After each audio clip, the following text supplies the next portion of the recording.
Hello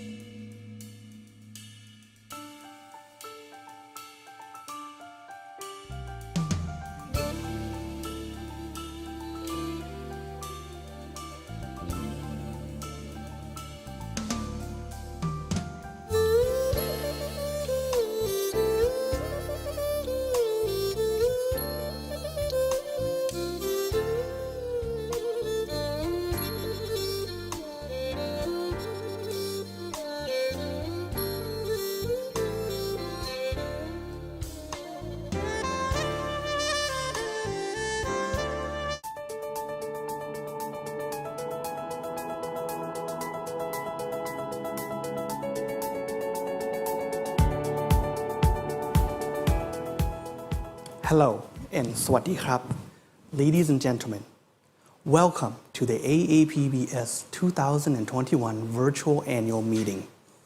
My name is Anin Rup from Chiang Mai University Business School and I will be your host today.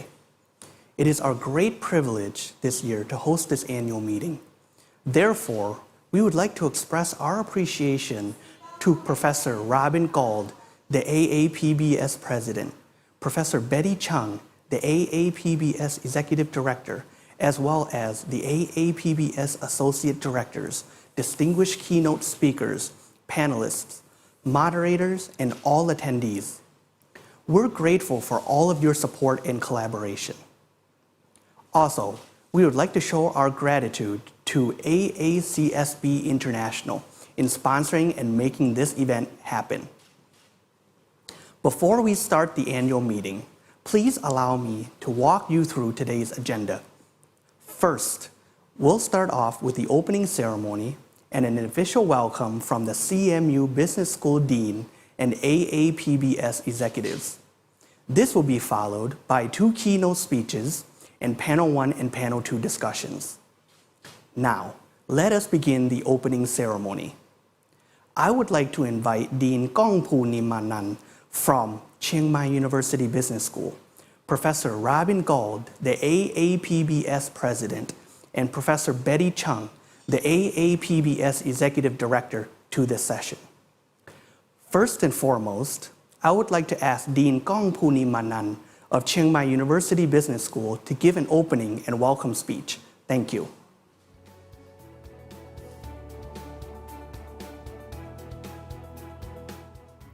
Good afternoon from Chiang Mai, Thailand. Dear AAPBS President, Deans, Executives, and all distinguished attendees. Chiang Mai University Business School was accredited by AACSB on April this year. In order to celebrate our AACSB accreditation, it is our great honor to host this AAPBS 2021's annual meeting. And I would like to announce the opening of the AAPBS 2021 virtual annual meeting. On behalf of Chiang Mai University Business School, I would like to express our warmest welcome to all keynote speakers, panelists, moderators, and all attendees from the Asia-Pacific regions. Also, I would like to thank AAPBS in giving us the privilege to host this annual meeting. And I would like to acknowledge AACSB International in supporting this event. As our countries are still coping with the pandemic, we as business schools have experienced many challenges in teaching, for example, setting up project-based learning and student internships. Startup companies also face difficulties and need a close cooperation from business schools. Nevertheless, with the advancement of technology and willingness to adapt, we can see opportunities for us to connect, transform, and prepare for effective business education. I believe this is an excellent time to re-examine our practice and elaborate on the ones that reinforce us toward business school standards, as it is time that we should be preparing to surpass beyond the pandemic. Even though this meeting is held online, I strongly believe that it will offer you with fruitful ideas and chances to reconnect with your partner universities. I genuinely trust that this event will be enjoyable and a great success. Thank you very much. Thank you, Dean Kongpu, for the speech. Now I'd like to ask Professor Robin Gold, the AAPBS president, to address the annual meeting. Professor Gold, the floor is yours. Kia ora koutou. I am in New Zealand, and here in New Zealand we say kia ora koutou, which is greetings to all. Look, it's a great pleasure and an honour to address the opening session of this conference here for me in New Zealand this evening, and for you in Thailand this afternoon, and for some of our attendees this morning. So greetings to you all. I want to say, first of all, a very genuine and heartfelt thank you to the efforts that the Chiang Mai University Business School had put into making this event come to life today. I'd like to personally thank Dean Namanan and his colleagues for everything that they've done to bring the event together. We're very, very grateful at AAPBS because without the dedication of a business school putting together the program and hosting the conference would not have happened. So we're very, very grateful to everyone who's been involved in putting the event together. I'd like to say a very, very special thanks to AACSB and to EFMD for their partnership with AAPBS, especially through this time of COVID, when I think our partnerships had strengthened as we have worked together on various events. I'd like to thank them also for their sponsorship of this event today. It's very, very important to us at AAPBS to have such partners and such sponsors. And as we work together, we really are global in terms of our coverage between our different organisations. It's wonderful to hear also about the accreditation of Chiang Mai Business School earlier this year. That's a very proud and very, very important achievement, achieving AACSB accreditation. It's those of us who know the accreditation process are aware it's very, very rigorous, involves a lot of preparation, but very, very importantly that there's a very, very high quality of activity within the business school in terms of everything it does. So we're being hosted by a very, very high quality business school today, and I congratulate the business school for its achievement in achieving AACSB accreditation earlier this year. The school's put together a terrific lineup of speakers over today and tomorrow's sessions, and I very, very much look forward to participating in the sessions. We have speakers from academia, from business, and then also, of course, very importantly, from AACSB and from EFMD. We also have a moderator from CLADIA, which is the Latin American Association of Business Schools, which again is a very important link for us at AAPBS. So welcome to our CLADIA colleague who's here with us at the conference. Our goal at AAPBS is to work collaboratively across our very vast region, which spans India through to East Asia, and then down, of course, to where I live, where it's summertime. It's coming into summertime, and we are 6 hours ahead of Thailand and a 10-hour flight from Singapore. So we're a very, very large region, and we work hard to span our region and work collaboratively across the region.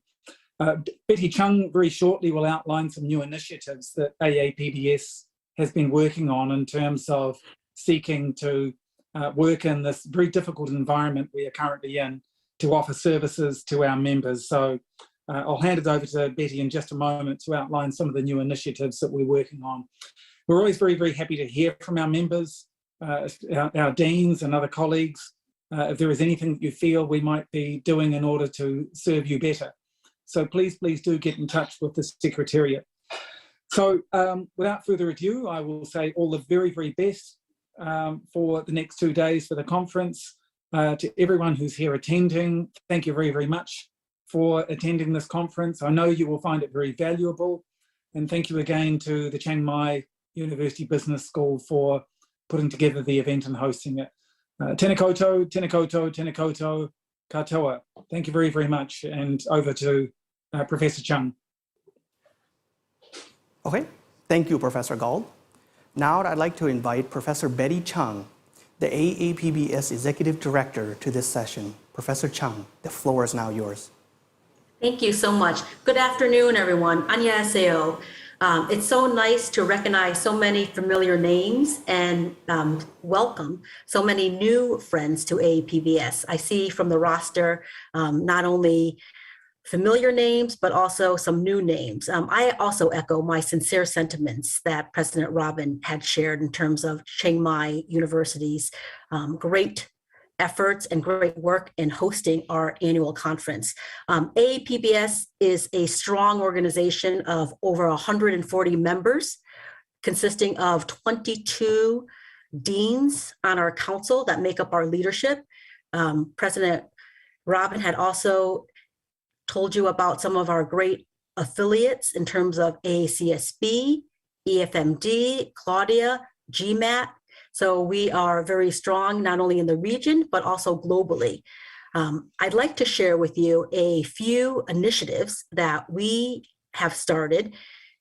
And we want to offer not only these services for you, but we also would like to offer a variety of different kinds of other services that you hope or that you also suggest. So let me just introduce to you very briefly, just to tease your appetite for these two new initiatives. Number one, the Dean's Corner. What's the Dean's Corner? The Dean's Corner is an opportunity for some of our thought leaders, our deans on our council, to engage with you all on specific topics that, based on our survey results, have come up to be relevant and also important to you. So we will launch our first Dean's Corner in November, and President Robin will start off our first session mid-November, followed by a bi-monthly Dean's Corner with different topics led by our different council members. So please look out for our advertisements, not only on the website, but also within the newsletter. Secondly, we have just launched a case writing competition. The case writing competition theme is responding to COVID-19, which is going to piggyback from our conference for today and tomorrow, surpassing beyond the pandemic, but we're focusing on Asian companies. So we're inviting you, your schools, your faculty to submit a case as well as the teaching notes. And there will be a significant prize of a first prize winner for $3,000 US, second prize $2,000, third prize $1,000, and then there will be 3 fourth prize winners, which will consist of registration fee waiver to our academic conference. We will invite all of the winners to take part in our academic program in our conference in May, and you will also share your case as well as the teaching notes. So these are just a couple highlights of some of our services and our programs that we ask that you take part in. We also welcome lots of your feedback, your insights, and also your collaboration. We're here to serve you. And in part, our mission really is to promote management education in the region. Looking forward to working with you all and looking forward to serving you at AAPBS. Thank you very much, everyone. Have a great conference. Thank you, Professor Chung, for your speech. This opening ceremony reminds us of the purpose of AAPBS, which is network and enhancement of business school practices. Please allow me to welcome the first keynote speaker, Professor Jeff Perry, to this session. Professor Jeff Perry is the Executive Vice President and Chief Membership Officer and Managing Director of the Asia Pacific region. Before joining AACSB, he serves as a business school dean, pro-vice chancellor, and deputy vice chancellor at Auckland University of Technology. He has academic and private sector experience and has worked, consulted, and researched in his home country of New Zealand, as well as in the Asia Pacific region. His speech, titled "Business Schools' Contributions Beyond the Pandemic," will offer insights and thoughts of the role of the business schools in managing the pandemic. Professor Perry, the floor is yours. Just checking you can hear me. Yeah. Okay, thank you. Professor Robin Gould, President of AAPBS and Dean of the Otago Business School. Professor Suchat V. Suwansawat, President of King Mongat Institutes of Technology, Lap Prabang. Professor Kongpu Nimanand, Dean of Chiang Mai University Business School. Professor Betty Chung, AAPBS Executive Director. Alphonse Rivera, Director Quality Services, EFMD and Equus. Manuel Ortiz de Zavelas, Executive Director, Claudia, AAPBS Executive. Deans from Asia Pacific Business Schools and attendees. Kia ora koutou. I'm also from New Zealand, so I use the same greeting that Robin used at the start of his presentation. It is indeed my privilege to address you here today at the AAPBS 2021 virtual annual meeting hosted by Chiang Mai University Business School. And could I also add my congratulations to the Business School at Chiang Mai University for achieving their AACSB accreditation. As was mentioned, in one of my previous roles, I was Dean of the Business School at the Auckland University of Technology. And the Business School was a member of AAPBS, so that I attended many meetings and events that AAPBS held throughout the region. So it's wonderful to have this opportunity to be back with you, albeit virtually. And for AACSB, our long-standing partnership with AAPBS is a very important one for us. So in this keynote today, I'm covering the topic, Business Schools' Contribution Beyond the Pandemic. If you could just bear with me, I'll just share my slides. And hope those are visible on the screen. Okay, they are, great. So what I'm going to focus on, I'll just give you a little bit of background on AACSB. Then I'm going to look at three major areas briefly. Firstly, business schools as drivers of positive societal impact. Secondly, as drivers of collaboration and partnerships. And thirdly, as drivers of digital transformation and embracing learning technologies. So as we come out of the pandemic, these are key areas. Now I'm talking about them separately, but they also integrate with each other.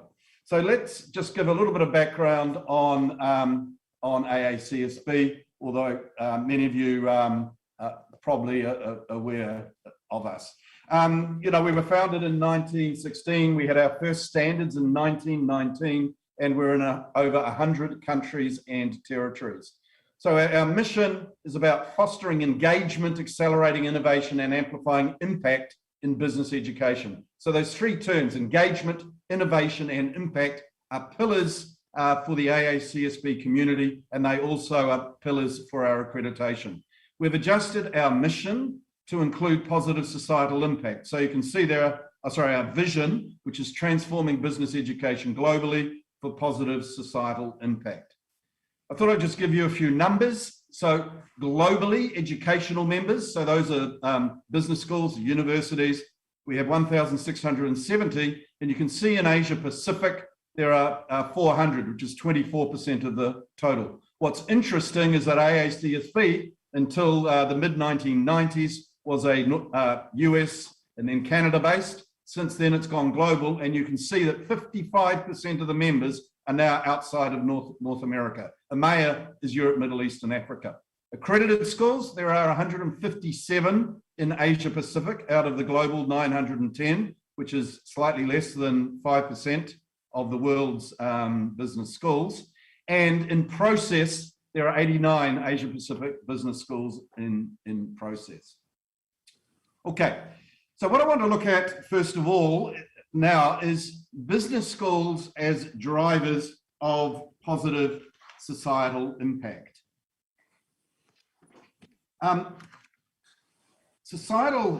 Positive societal impact requires that educators, business, not-for-profits and governments come together to make change.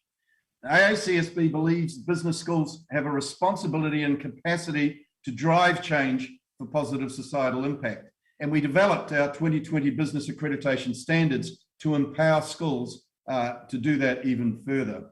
We also acknowledge that societal impact will mean something different to each business school. depending on their mission, vision, strategy, and resources, and their particular context.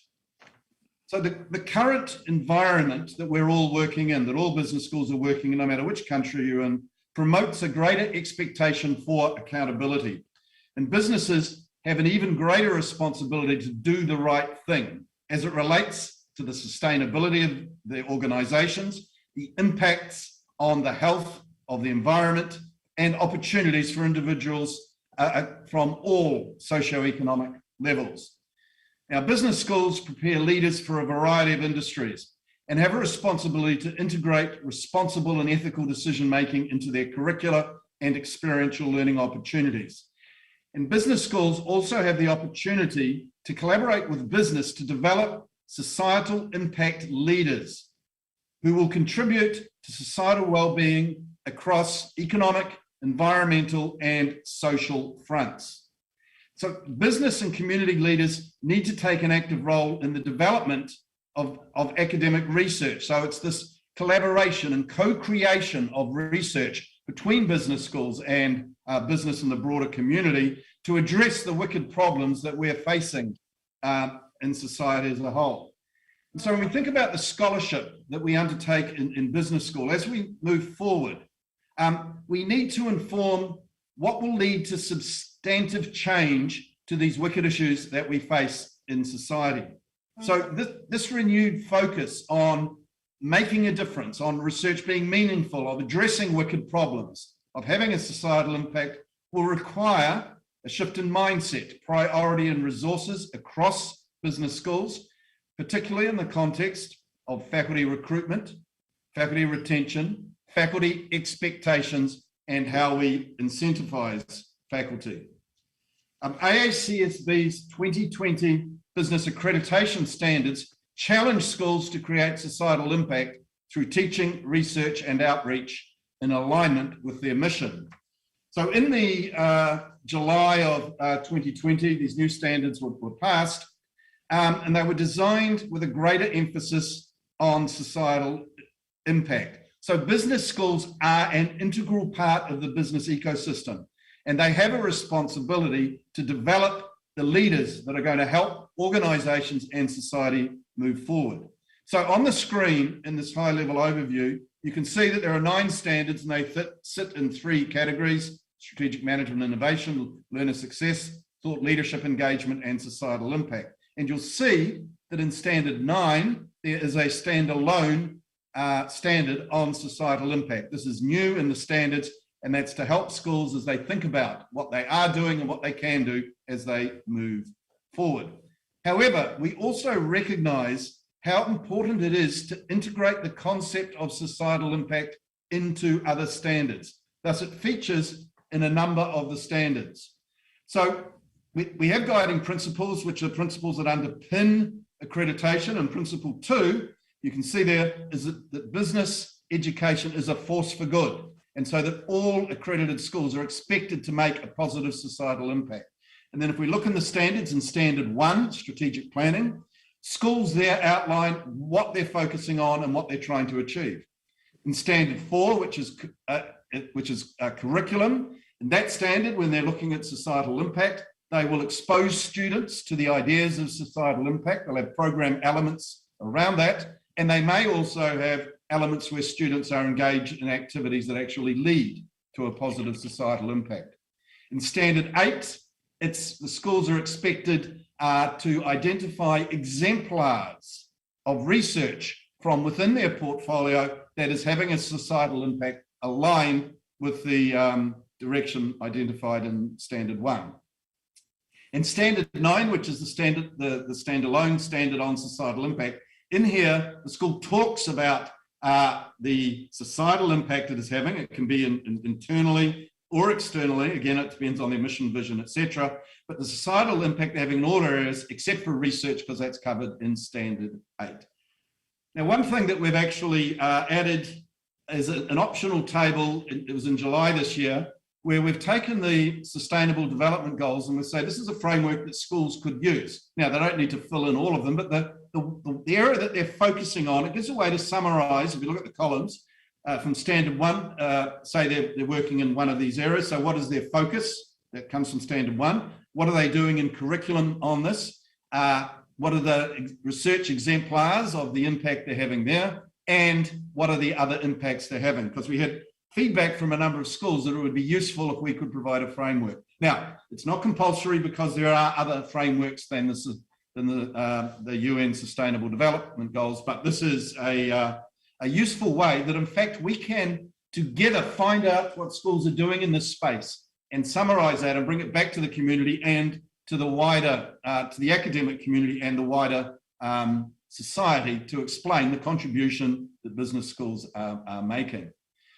Now, we also have a model of societal impact. If you think about it, that schools think of a focus area, they have an activity or activities related to that, which creates outputs, has outcomes, that has an impact that leads to transformation. And to give you an example, this is from one of our member schools, using that model. The activity is, so the focus is poverty. The activity is the creation of a service course in entrepreneurship and microfinance. The output is that 300 students have completed this course. The outcome is that many of these same students participated in the school's annual challenge to visit local villages and apply what they learned by teaching villagers how to commercialize their coffee beans in this particular case. The impact is now, we don't know if this is all explained by what the school had done, but what did happen is that revenues increased by 25%, which has ultimately transformed the region. So this, we sort of have this model that schools can help conceptualize and then measure, try to measure what they're doing by following things through. Now, of course, impact can take a while. So sometimes schools initially will be talking about pathways to impact, and the impact might come a little bit later. So societal impact is a key area coming out of the pandemic that business schools will be driving and trying to make a contribution. The second area I want to talk about is business schools as drivers of collaboration and partnerships. So it's strategic business school collaboration with a variety of internal, and I'll talk about that shortly, and external partners is critical for creating value in an increasingly competitive and disrupted higher education environment. So let's have a look at what we mean by collaboration, because the new global environment and higher education ecosystem requires a renewed focus on collaboration between a variety of existing, new, and potential partners.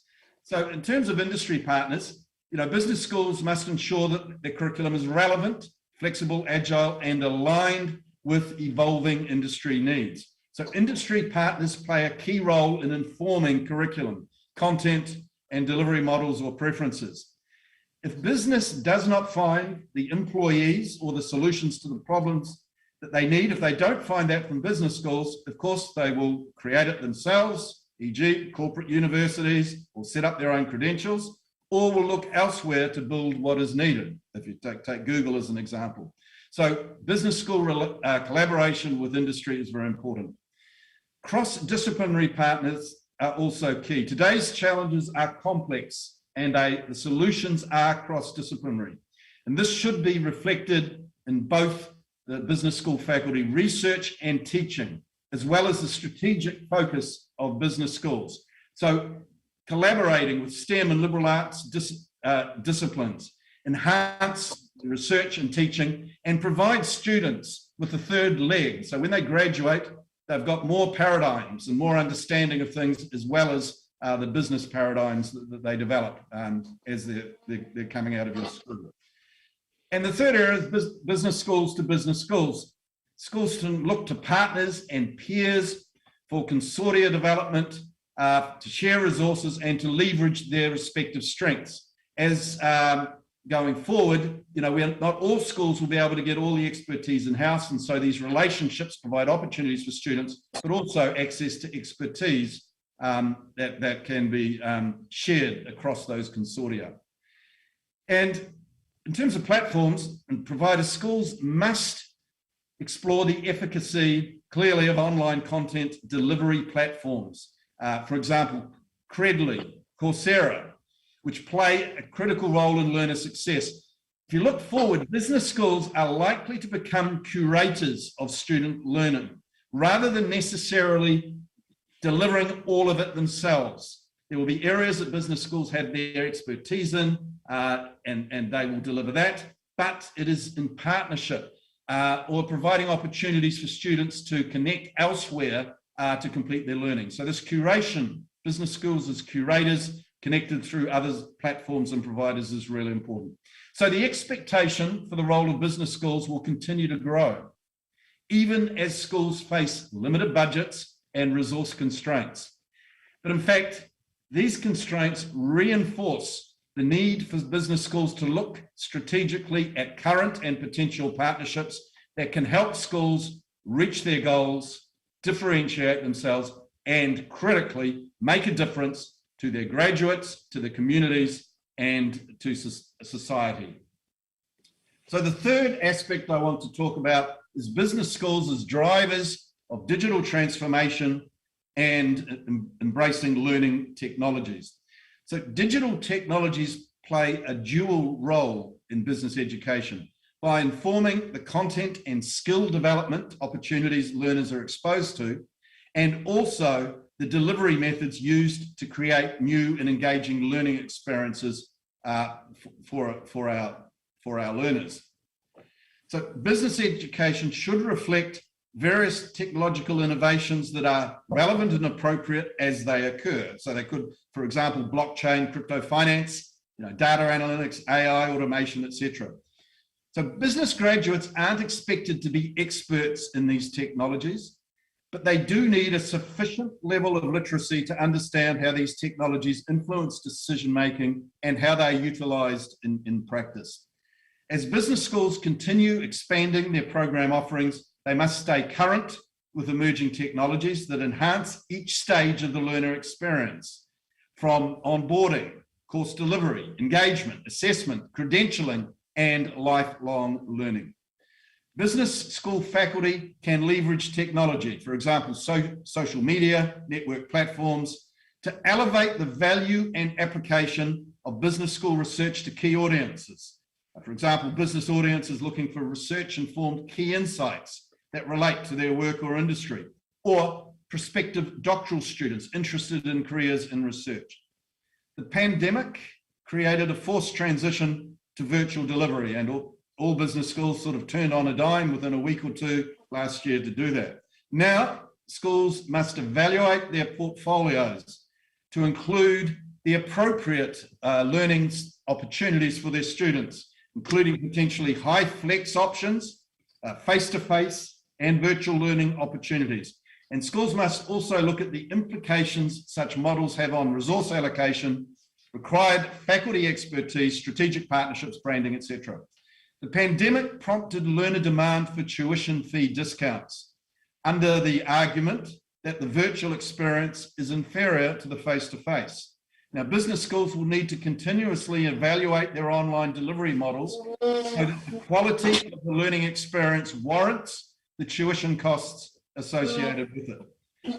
Certain technologies offer cost savings, while others may result in an increase in resourcing, training, staff who can support it, etc.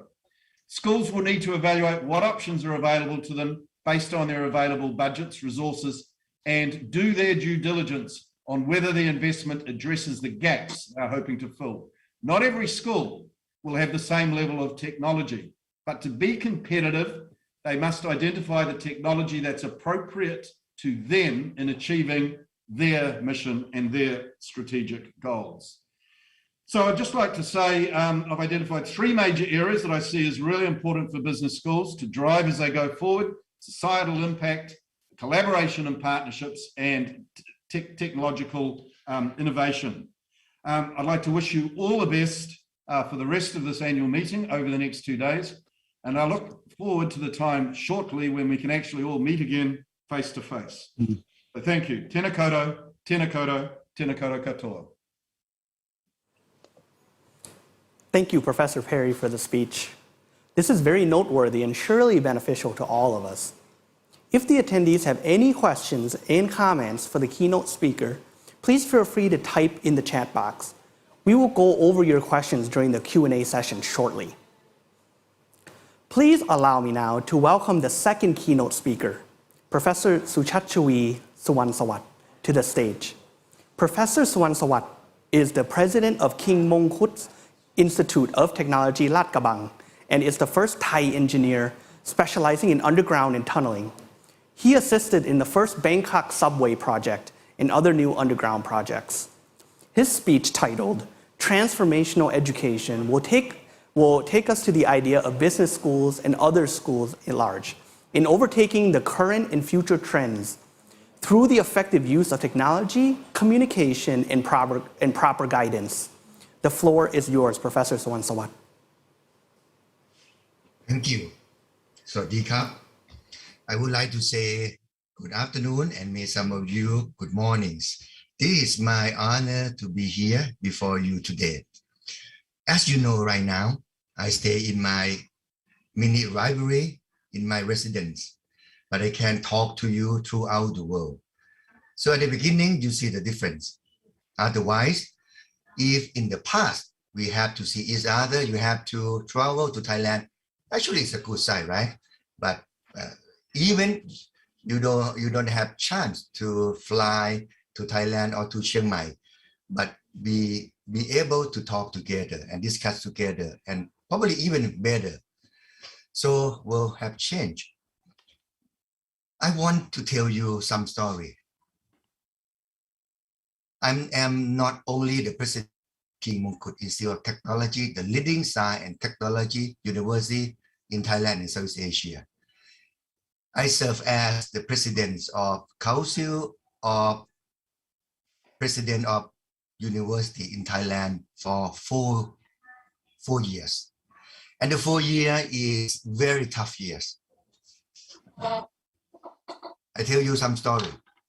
The last years, 2020, is a tough years because COVID-19 spread out outside China, and the first people that got COVID-19 outside China is Thai people. That's very interesting. So then Thailand has a policy try to prevent spread out of COVID-19. And that time, the beginning of that year, we worry a lot about young students. We know nothing about COVID-19. We know that it's deadly. We know that it spread out quickly. So many people to close school, close university. But then, as the president of the Council of University President of Thailand, taking care of all universities in Thailand, I decided to close university. As I remember, March 15, 2020, my King Mongkut Institute of Thailand became the first university to close down. This means close down. I mean, students still go to school, still study, they want to graduate, right? The close down, the meaning is that we change, transfer, or whatever we can say, from the normal classroom education to online education in one night. Only one night. But story is that my university, Science and Technology University, we invest on Wi-Fi, we invest on supercomputer. I don't know if you know or not, we have the fastest super air computer in Southeast Asia, faster than 30 pentaflops. It's faster than computer that you're watching me 1 million times in my university. So we focus, we invest on new technology, internet system for quite some time. Let's say it's about 6 years. I have been president for, this is the beginning of year number 7, all right? We invest a lot. Wi-Fi in every area, every room in university, even use sit and enjoy in University Park outside, still can access to internet faster than 100 gigabit per second. In that time, it's the fastest in Thailand and probably in the world, if talking about just university, right? And I myself pushed so hard 6 years ago that all professors, please create online content. So we're going to change from a typical education to the online education to the new world of education, all right? So I keep asking, please, we have the fastest internet probably in the world in that time. But not many people respond. I don't want to say that no one respond. I mean, well, why we have to change the typical education? It's fine. You know, we love to see our students, we enjoy doing the same way. All right. So nobody moved. Then some of my students send me an email with gratitude, say that, Mr. President, by the way, probably I'm the only president of University in Thailand that they call me brother. They don't call me president, they call me brother. All right. So they call me brother president. I very appreciate what you have done, that you increase the internet speed throughout the university campus. So it's good for me because we can download movie faster than ever. So the 2-hour long movie, we can download faster than 2 minutes. We enjoy so much. We appreciate you, brother president. So it means that the faster internet I create, the faster they can download a movie. Nice. So this is a true story. I begging all professors, please change, please adapt yourselves. Please create online content. No. Everything is fine. Then even I push them so hard. Hey, you have to do it. You have to do it. Nothing moved. I confess. I'm very aggressive president. I mean, if you ask people in Thailand, you know, I think everyone know my name. So very aggressive, very proactive, and push so hard. Not many people respond. But then, thanks to COVID-19, COVID-19 is the one to change the typical education in Thailand to online education overnight. I would say that. Then March 15 to 2020, I announced to be the university to change overnight from typical classroom to online overnight. Can you believe? Just overnight. All professors, they can do it. But in 6 years, they cannot do it. They say, no, I can. But overnight, they can do it. And they can do it quite well. And some is very well. What does it mean? What does it mean? I don't know how to make it right. I think human right act needs some pressure to move forward, right? I am engineer, also serve as the president of all Thai engineer, represent more than 300,000 engineers in Thailand. I'm the president of them all. As an engineer, you know, to move something big, to move something that difficult, you need to put pressure, right? You have to put pressure. But the pressure we have moved to make a difference in Thai education, maybe somewhere else, it's not high enough that can make a difference in the world of disruption. But COVID-19 came, everything can move. And overnight, we can switch from typical classroom to online classroom. And we have done quite very well. So this is my first story to tell you that in the world of business, serve as many chairmen of listed company in Thailand in the past. And my second degree is about policy, political economy. I used to work for the World Bank. I have seen, not only in the world of education, but in the world of business, you need some pressure to make a difference. But the question is that we have to wait for the natural disaster to make a difference. Do we need another COVID 20 something to make a difference? Probably not. We don't want it. But the question is how we create a good pressure to drive education, to drive the world of economy to getting better and better. I try to find answer on this equation. The first I love to share with you, the most important thing is the leader. I think you agree with me. One guy, one lady can change the world. In the past, maybe some of you believe, some of you don't. I mean, we don't want to compare with the great guy in the past, that one guy can rule the world, can change. But even now, I give you some example. In the past, you never heard about the name Dr. Sarah Gilbert,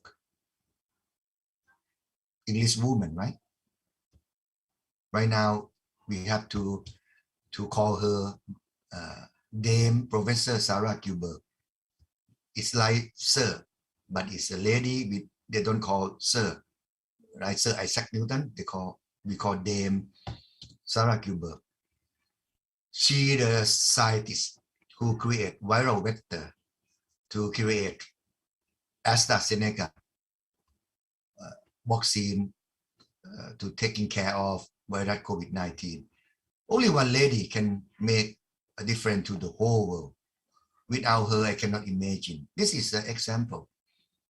The leader does not mean that you have to be a dean, you have to be a president. I mean, everyone can be a good leader. Everyone can change the world. And I want to put in this way, that the world today and the world in the future, only one guy or maybe one child can change the whole world. So now the most important thing is a leader.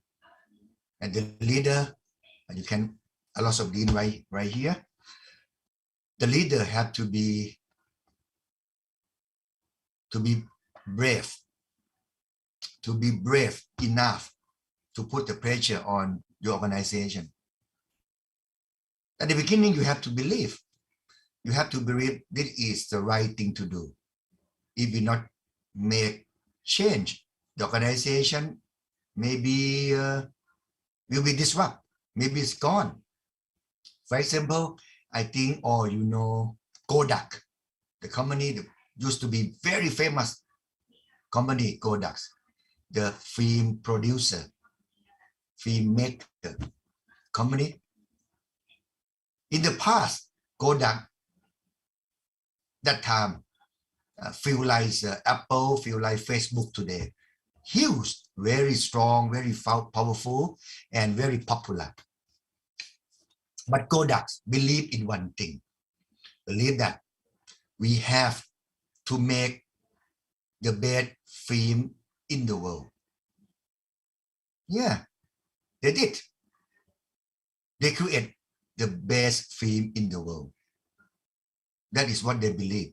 And they're bigger, richer, and gathering more and more people. That is Kodak's boss. But then the question is that, do the world still need film? Maybe you have to say that, do the world still need camera, right? I don't think you need camera now. You have a mobile phone. You can do everything, right? So Kodak's gone. And too late to save one of the greatest organization in the world. You cannot save Kodak. But have you heard about another company that in the past 100 years, they cannot beat Kodak as the leading filmmaker in even one single day? So sad, right? Even one single day, they cannot beat Kodak at all. Japanese company named Fuji Film. So sad, right? They try hard. They try to make the best film. They try to gain more and more market share. They cannot succeed to be number one.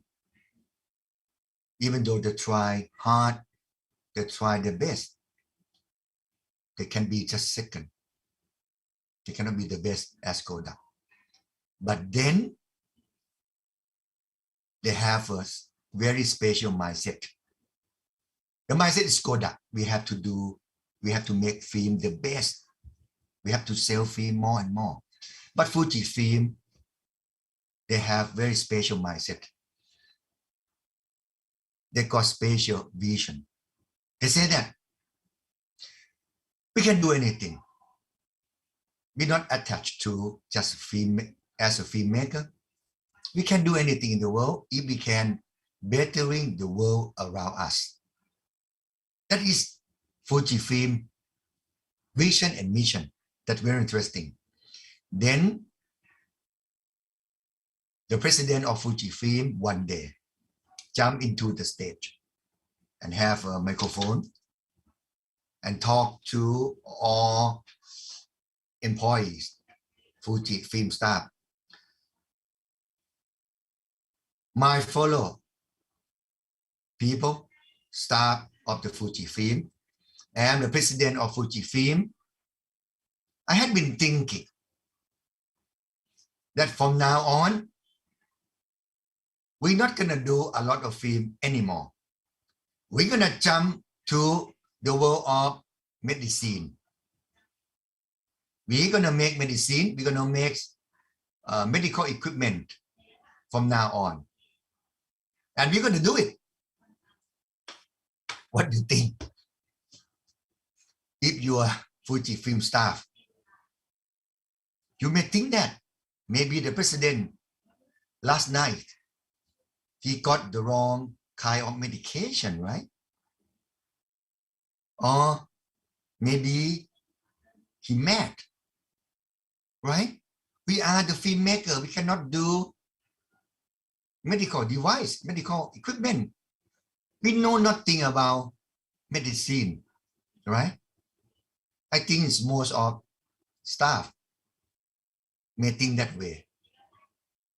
But then the Fujifilm president, he not just saying, he make the move. He reduced the production of film and invest on research and medical device, and invest on medicines research and development. And last year, I don't know if you know, but they got favipiravir, one of the most famous medicine in the world history. The owner of favipiravir, that is the major medicine used to heal COVID-19, belong to the company named Fujifilm. Right now, Fujifilm become rich. Probably they got cash more than any company in Japan, I guess. Because for the people who get COVID-19, they have to take favipiravir almost 30 pills per day. If 100 million people will need to buy 3 billion pills from Fujifilm. What do you think? Want to be a Kodak or you want to be a Fujifilm? Of course, you want to be Fujifilm. But in that time, I mean, you want to be Fujifilm right now, today. But at the beginning, if I ask you 20 years ago, you may say that, oh, I want to be Kodak's very famous, rich, everything. But now you see, bigger, larger. It doesn't mean the smarter, right? But Fujifilm, the leader, he very brave to change the whole organization to the new whole world. From the world of film producer to medicine and medical device producer. So first lessons, difference to your organization, university, faculty, or events in the business world. The most important one is the leader and not typical leader. You have to be very brave to make a difference and you have to believe. And talking about belief, one famous professor asked me, hey, Dr. Suchachavi Suwansawat, can you tell me what the meaning of vision? Can you tell me the vision? Vision is mean you look ahead and what you want to be in the next 10 years, 20 years. The famous professor said, no, you're wrong. Come on. This is right down in the Google, right? No, you're wrong. Listen to me. The famous professor told me, Dr. Suchachavi, the vision is mean what you see that the rest of people cannot see and never understand. Is the good vision. Yes. So it means that if your vision is to just say, and all people say, okay, good, it's not a good vision. But the good vision would be when you say, and then, how can it possible? I think you're bad, you're wrong. That is a good vision. And the example is Fujifilm president.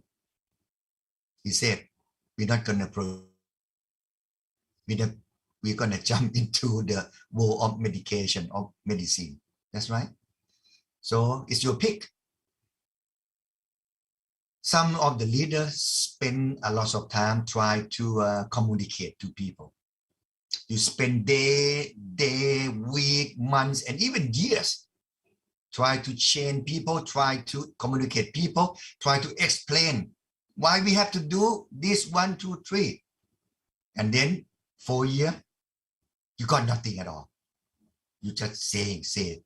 And the people never change. Like I did when I tried to change my university from the common classroom to online education. Just say, never happened. So the leader, not only you have to be very brave, you have very different. You have to be the disruptor. You have to think in the different way, not in the same way. If you think the same way, you never come first.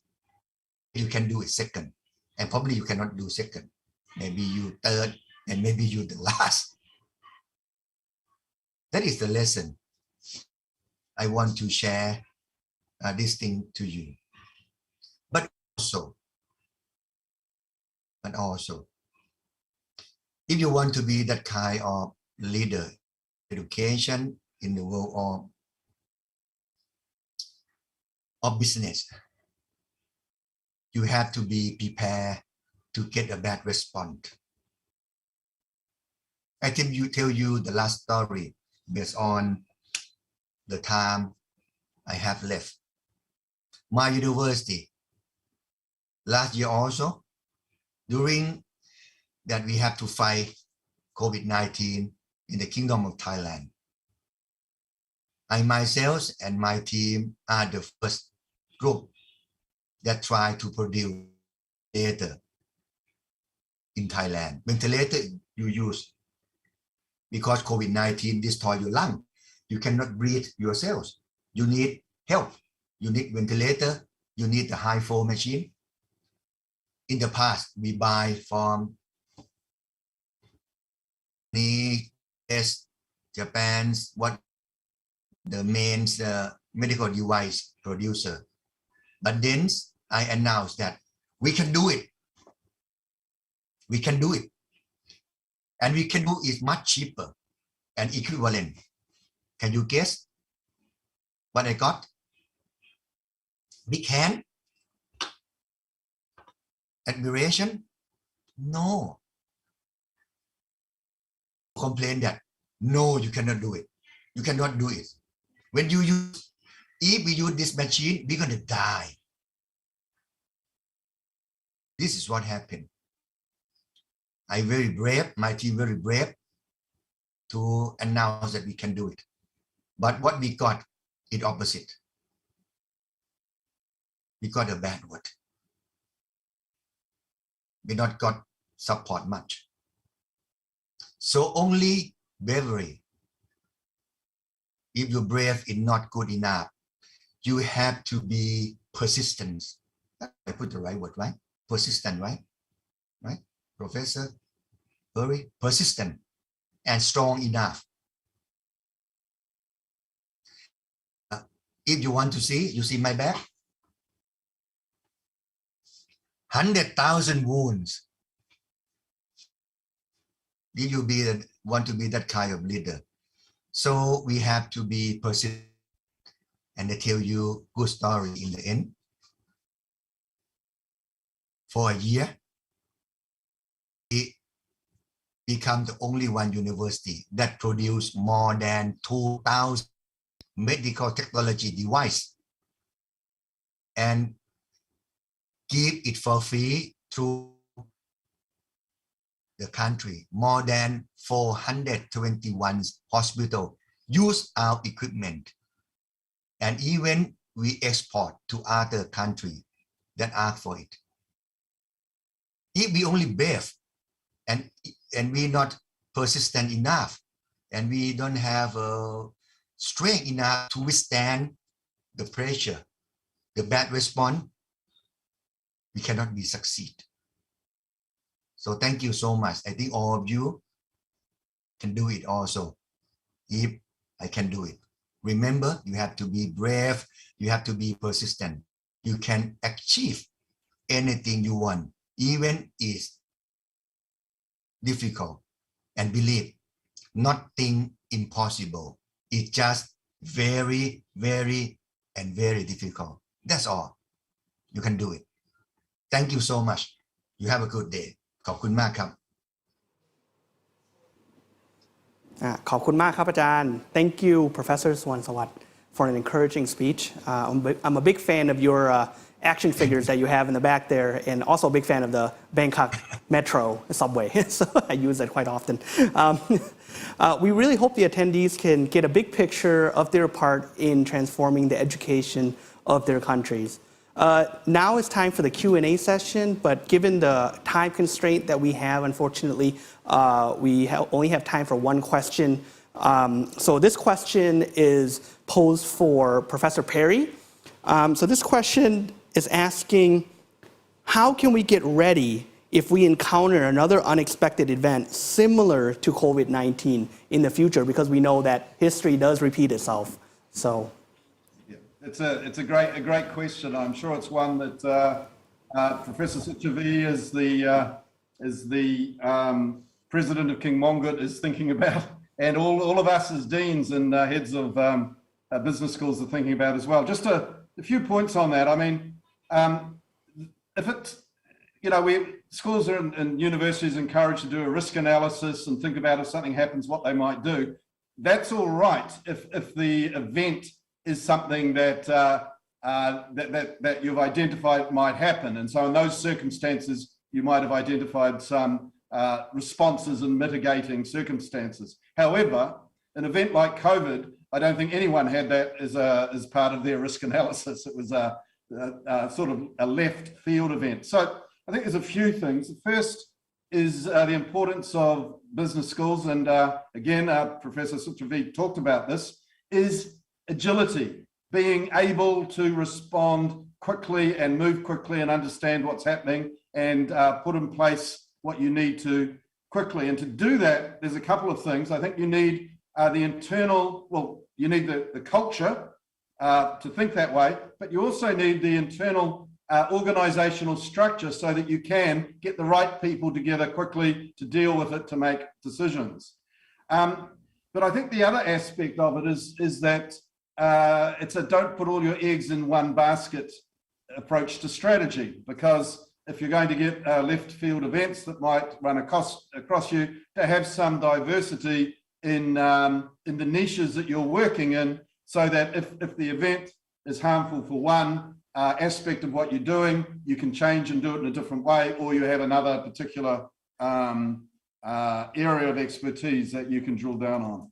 So I think being agile, having the right internal structures and connections externally so you can respond to it, but also not putting all of your eggs into one basket, so that it's like having a diverse portfolio, so that you can not only respond, but also have areas which are maybe less affected by the event. Okay. Thank you. Okay, thank you so much, Professor Perry. It's definitely hard to foresee the future, and definitely no one could have predicted COVID as we saw in the stock market last year. Unfortunately, this is all the time we have for the Q&A session. We only have time for one question because we're running a little bit late right now. So I apologize to Professor Such. We don't really have time. I believe that we tried to address most of the questions for the keynote session.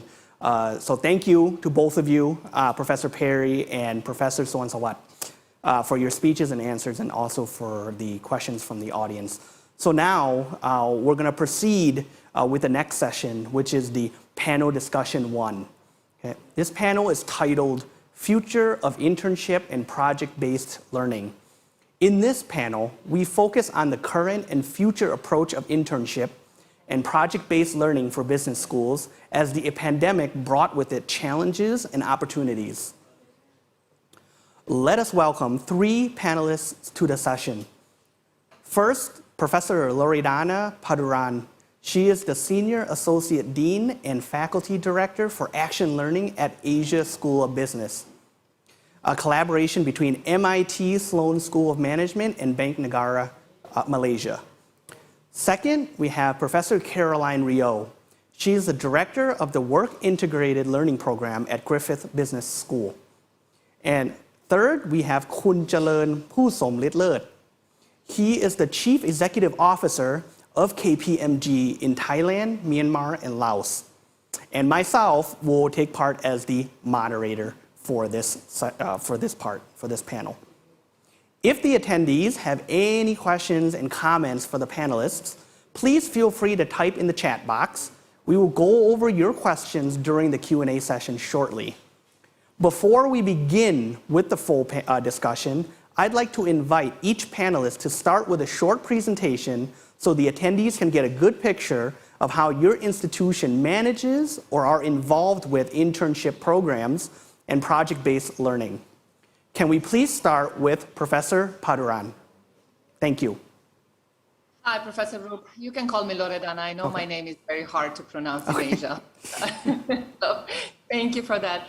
I'm very happy to be here with you today, and I'm very grateful for the opportunity to be back in Thailand, even though it's virtual. Don't tell my Malaysian friends, but it's my favorite country in Asia, and I haven't had a really good meal in 2 years since I've been to Thailand the last time. So my heart is with you. My stomach misses you. I hope to see you next year. We're actually planning to bring our students to Thailand if everything goes well next year. So a little bit of intro, I promise not to keep it too long. We are an MIT collaboration, like you said. We were established in 2015 by MIT Sloan and the Central Bank of Malaysia. We are one of the youngest MBA programs in the world. but we have been multiple times recognized for our innovation efforts. In 2019, we have been received the Innovation Award by MBA Roundtable. And in 2019, Poets and Quants put together top 10 most innovative programs in the world. And we came up number 5 and the youngest baby in the group. I don't want to say much about me, but I'm a senior associate dean. I'm also faculty at MIT Sloan. I teach in the executive education program and in the MIT bootcamp. And just at the high level, why I believe very much in experiential learning and action-based learning. And I'm going to say that we don't use the word internship at ASB, and we actually don't allow our students to use the word internship. In the MBA program that you see here at the high level, and probably it's hard to understand, what this is, but we have an 18-month MBA program spread across 5 semesters. And every single semester, including the summer, we have a core course that we call action learning that takes place for the entire duration of the program, the entire duration of the semester. So if the semester is 3 months, we start on the day 1 of the semester with action learning. Last day of the semester, we end with action learning. And out of the 3 months, 1 entire month, our students spend working with companies across Southeast Asia and Asia.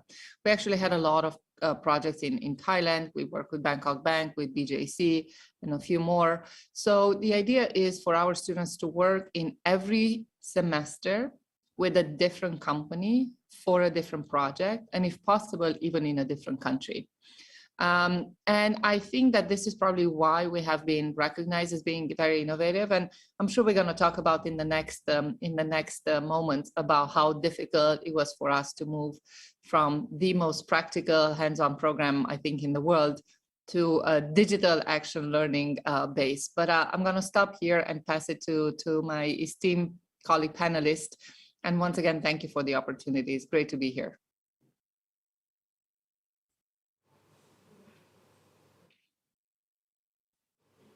Okay, thank you, Loredana. All right, now I would like to invite Caroline, if you could maybe say a few words.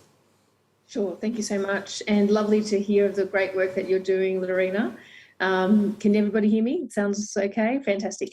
So I'd like to obviously say a big thank you for the invitation. It's a pleasure to talk about something that we're so passionate about here at Griffith University in Queensland, the Work Integrated Learning Program. We do use the word internship in some aspects, but I will talk a little bit about Work Integrated Learning globally. We are a school with about 8,500 plus students and a goal to ensure that every student has a will experience. So I'll talk about that in a moment. And I'd also like to share with you today the features and benefits of the program that we have on offer and provide an overview of our partners, both local and international, tell you a little bit about how we manage the pandemic and also share some of our initiatives.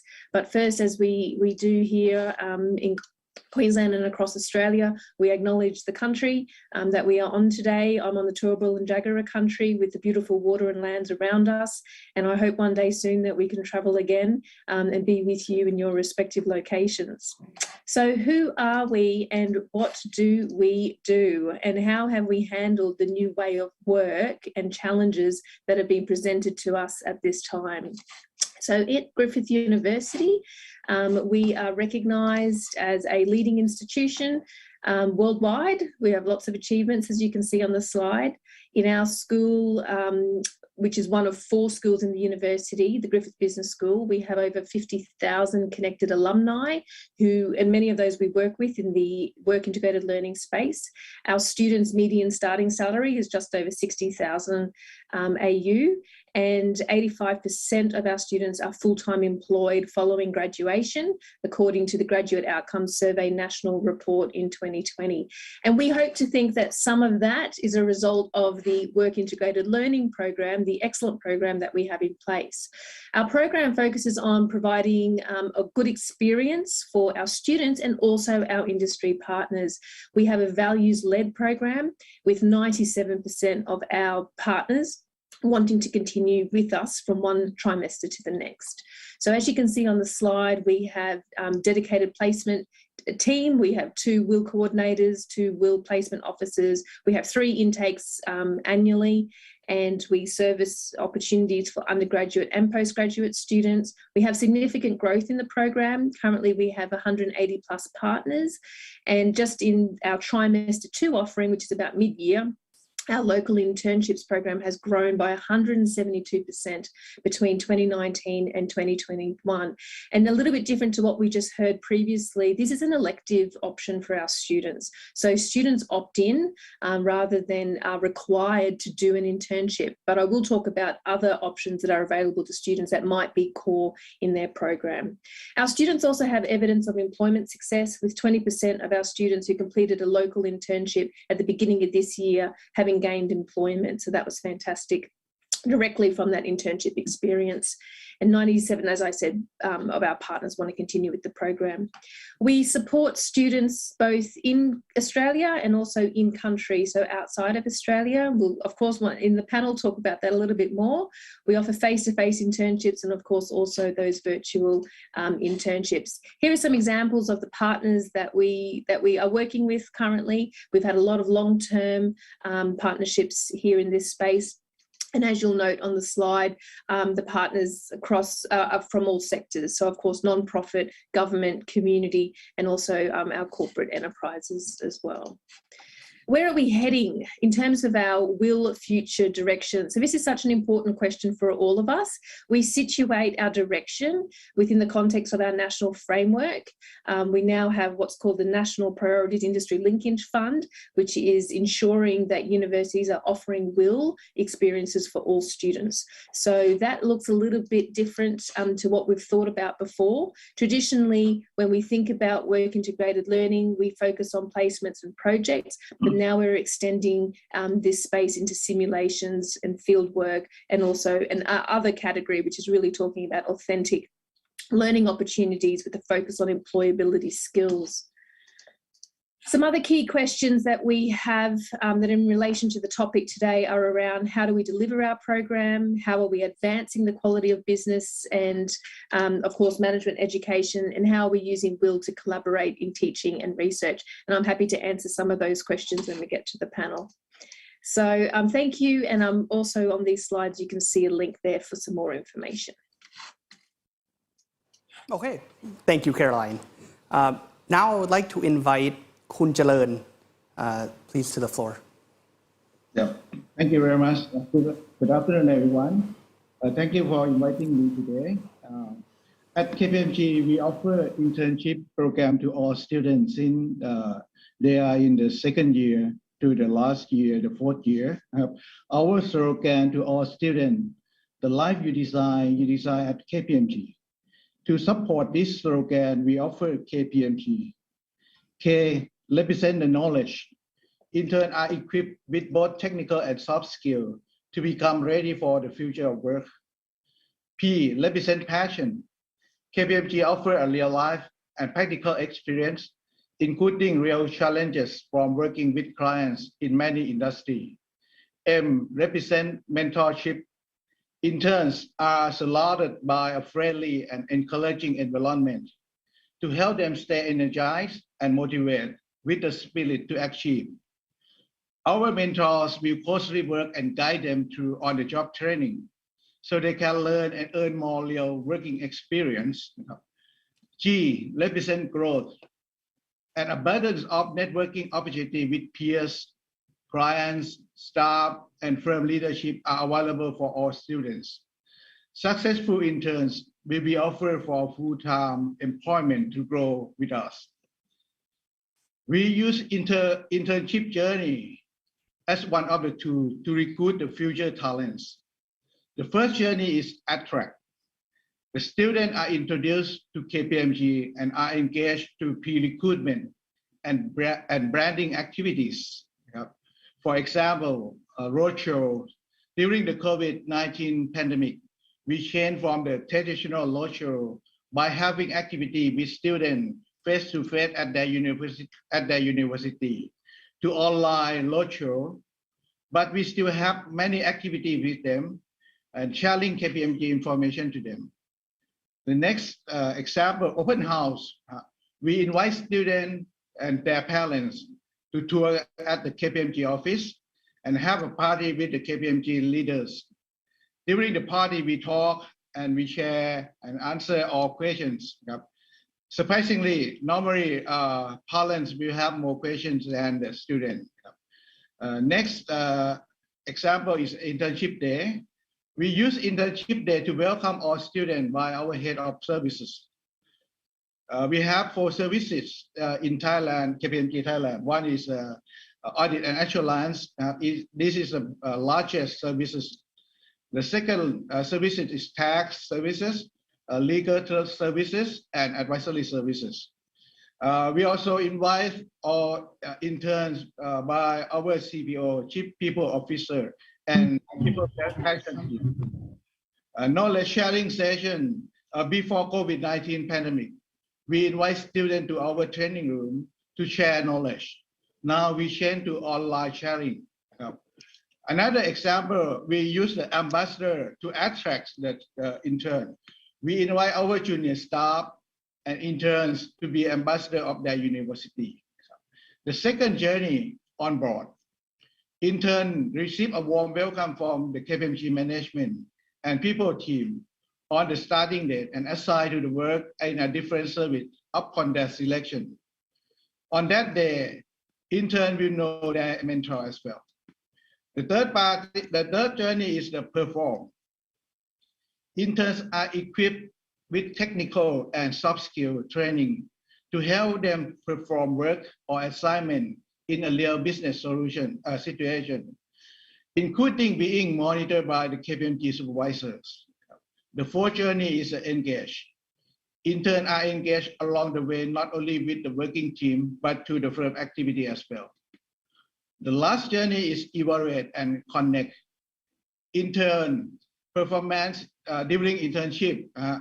We also evaluate intern performance by their in charge and mentor. The successful interns are offered with the full-time employment after their graduation and are connected periodically to the firm events before starting an employment. For example, this month we have Loi Krathong activities. This is one of the KPMG Happy Together series. We also invite our interns to join this activity and they can win the prize as well. That's all I want to share first about KPMG internship program. Thank you very much. Okay, thank you, Khun Jalern. So now I'm going to start the panel discussion. So we're going to start off by talking about project-based learning. So the first question is to Loredana, right? I hope I pronounced your name right. So my first question to you is how project-based learning is initiated at ASB currently. You just give us a quick. How is it currently initiated compared to how it started? So is it related to the pandemic world or in general? Can you hear me? I can hear you, but I don't know if you can hear me. I was saying, how is it generated now currently, which you mean during pandemic times or in general? In general, it's fine. Yeah. In general. So when we were born, the MIT philosophy was to continue at Asia School of Business the same principles of learning that we had at MIT, which is minds and hands should be working together. And the way you work together is through action learning. And we design our curriculum, which is what I showed you before, around action learning. So action learning did not come at ASB as a sort of like a secondary addition or as an innovation to an existing curriculum, but it was very much designed around action learning. So the school was founded in 2015, and in 2016 we opened. We had our first class, so we welcomed our first students in August 2016. We were founded in 2015. From 2015 until 2016, we had deployed about 5 or 6 people. We were only a school of 10 people at that point, so about half of the company was trying to reach out to companies in the region and sort of talk about action learning. Now, I have to say, in Malaysia, we're probably one of the only ones, if not one of the very few ones who do action learning.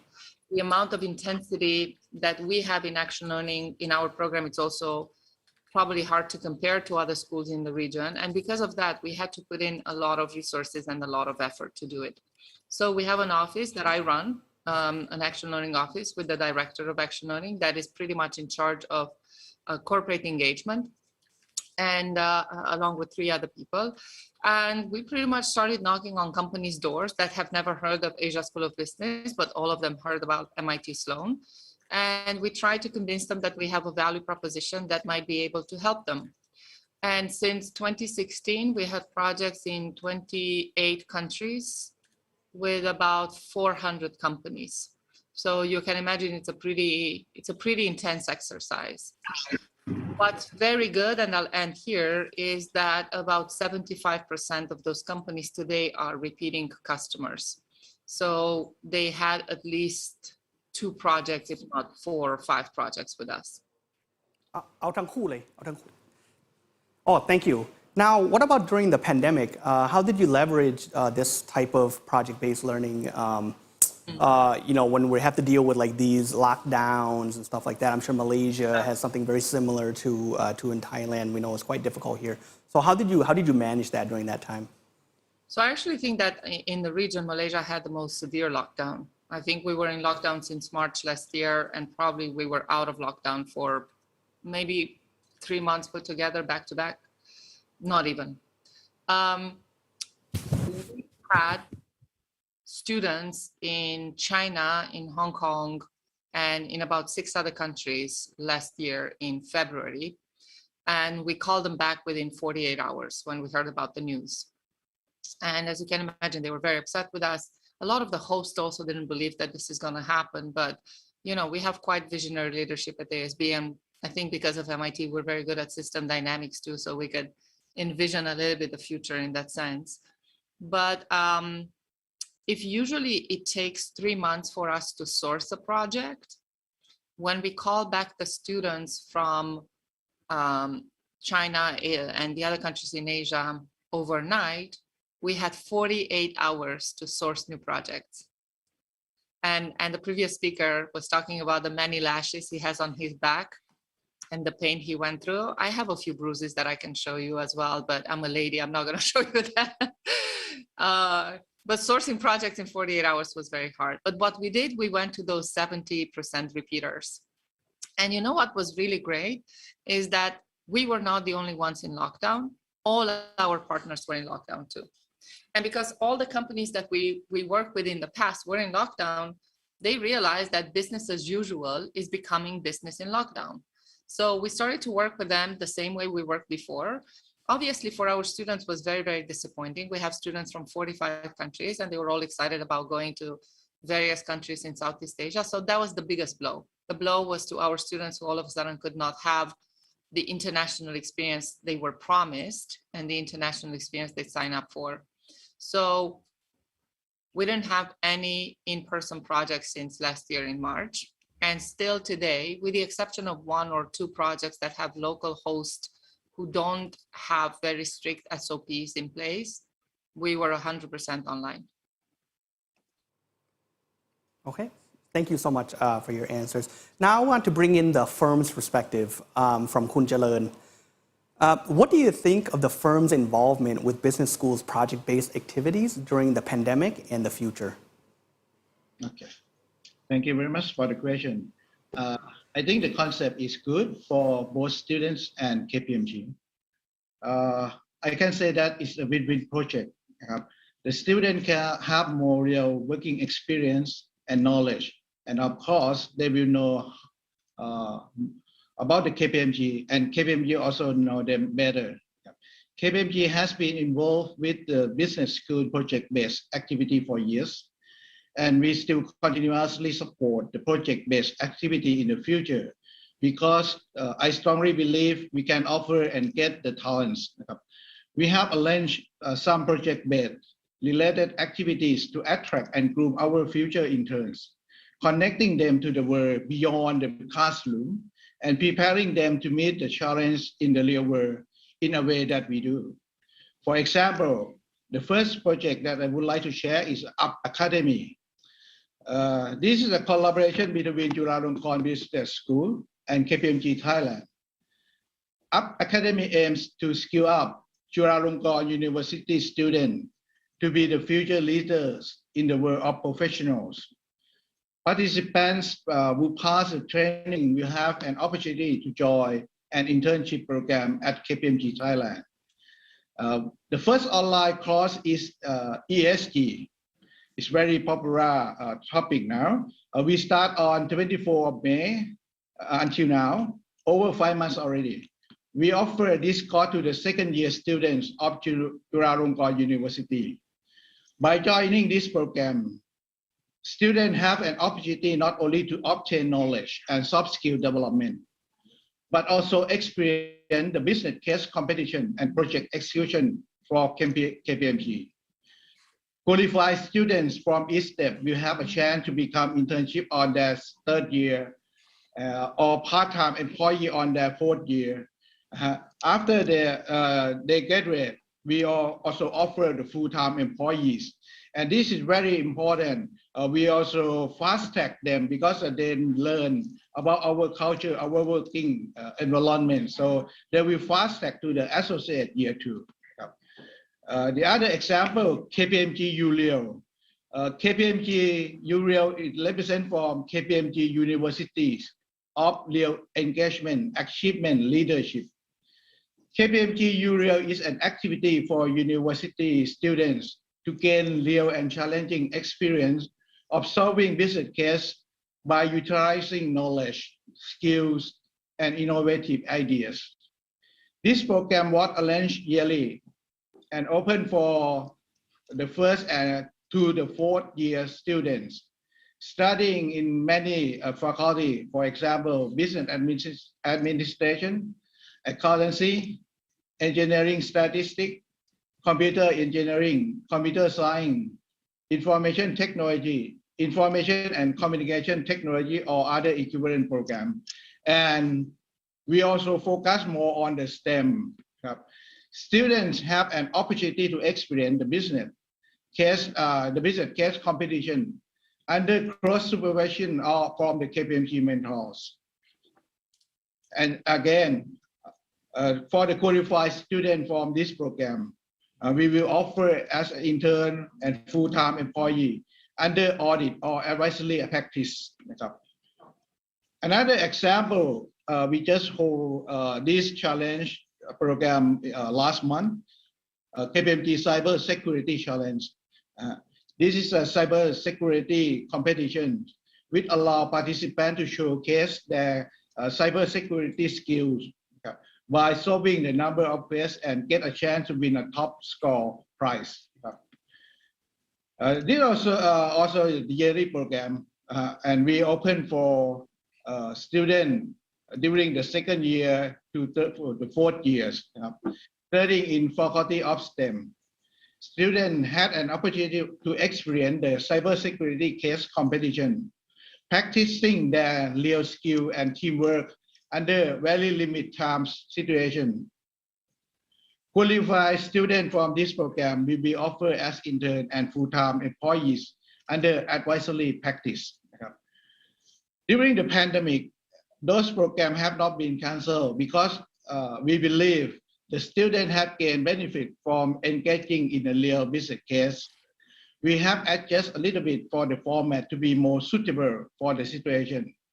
All face-to-face activities are replaced by the virtual activities, which allows more flexibility and less time consumption throughout the program.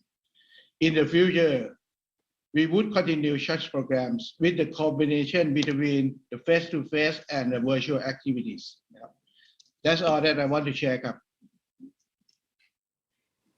Okay, ขอบคุณครับ Thank you, คุณเจริญ So now I'm going to switch gears a little bit and talk about internships. So I guess this first question is more for Caroline. What is your method in matching up students with businesses during the pandemic, especially in Australia, given the lockdowns at Griffith University? Sure, thanks so much for the question. The lockdowns are interesting, of course, because we have border issues as well across our large country. The way we've dealt with our workforce disruption has been really to take a personalised and case management approach to address the needs of our partners and also of our students. And we've really worked on an individual basis. When the pandemic hit in 2020, we were in the middle of our trimester. We had 60 students that were placed with government, non-profit and also private partner organisations as part of the internship program. And I remember clearly the first moment that I heard about the situation, and I thought, oh my goodness, here we go. This is going to be a roller coaster ride. And we actually had a student who was working at the Gold Coast on a production film set where George Clooney was filming. And if you might remember, him and his wife had contracted COVID. So we had to think very quickly on our feet, and that was almost like a movie moment. And to think very carefully about how we were going to manage the impending situation. So, of course, we had to immediately go into operation mode to identify a response. And we had rapid conversations and planning with our partners. We were able then to successfully transition 19 of our students, so about 32%, from face-to-face to virtual experiences straight away. The other students worked from home to finalise their internships and their project work that they were doing. And they also had additional coursework that we had to rapidly create so that those students could complete the course requirements. But I'll just reiterate, a key focus for us was on a person-centred approach. Our success was built on understanding people's needs and respecting the challenges that everybody was facing at that time and really showing care. And that meant also engaging. We called every single one of our partners and had a conversation with them about what they wanted to do, and more importantly, how we could help them. So when our students moved to virtual internships, we also thought about the road to recovery. How could we reshape the projects and the activities that our students were doing to not simply just complete a course requirement, but to actually make a contribution to the organisation and to assist. Our concern also was for the health and well-being of our students and our industry partners. So we had to do some COVID safe checks. We used the government guidelines to guide our questioning of the parameters and how safe the premises were for our students to go into. And that was a very rigorous process across the whole of the university, actually. And we still do that today. So it's about risk mitigation and also management. We use COVID checklists. We do site visits or virtual site visits. And we have permissions from our deans, of course, then to also approve those site visits and also approve the students in placement. That's become a little bit more relaxed of late. We're very fortunate in Queensland. We have 0 cases of COVID positive right now. So we're in a very fortunate position. We're starting to relax, not having to wear masks and so on. So the landscape is changing for us. Our international students, of course, have all had to move, obviously, to remote internships, and we're trying to do our very best to support those students. We do have some students who are overseas doing internships in their local cities, so we are supporting them in that space as well.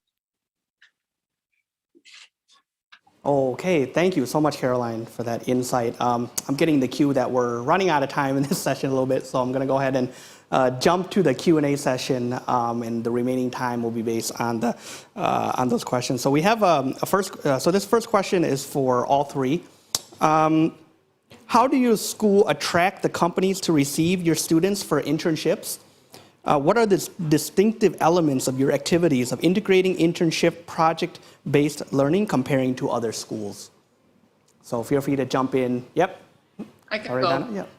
So even though we don't call them internships, like I said, we call it experiential-based learning, or actually we call it action learning. Okay. But during the summer, I just realized it's always summer in Malaysia and in Thailand, but during the months of May, June, July, and August, our students do what we call a summer associate program. And the reason why we stay away from the word internship is that in Malaysia and some of the countries that we have been experienced, internship doesn't really go well for a graduate program. So we're moving on purpose away from the word internship because we're trying to place our students in a different mindset category with our host. And how do we approach them? So I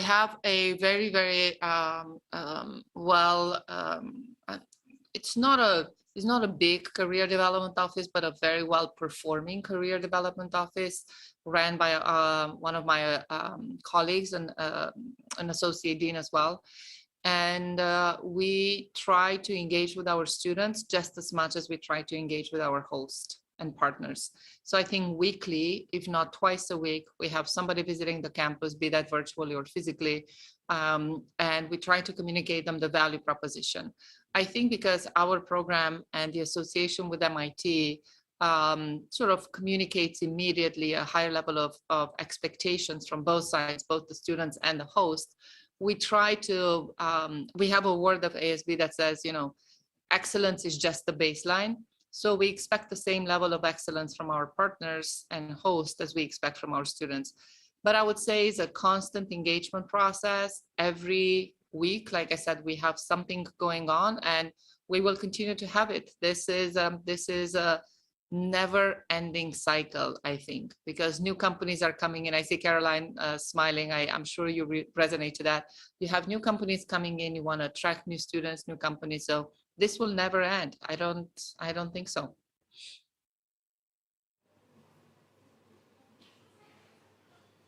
Okay, thank you so much. So I guess Thailand is very similar to Malaysia, where we don't really have a summer. We have what do you call it? Dry season, hot season, and then rainy season. So it's only 3 seasons here because it's always hot. Malaysia, we only have one. One. So I guess it's the same question to you, Caroline. I see you smiling there. Did you want to try to tackle that? Yeah. Thanks so much. And I was on mute. Sorry, I was talking to myself. So fantastic. And I was saying that we should probably get together, Lorena, and talk about those the similar challenges that we do have.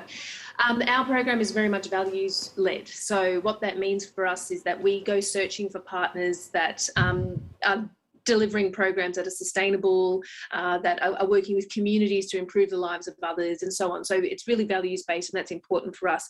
We access new partners all the time, just as Lorena was explaining, but also through BYO, so bring your own or self-sourced internships. So a lot of our students show a lot of initiative, and they have contacts and networks in the field as well, and they bring those new partners to us.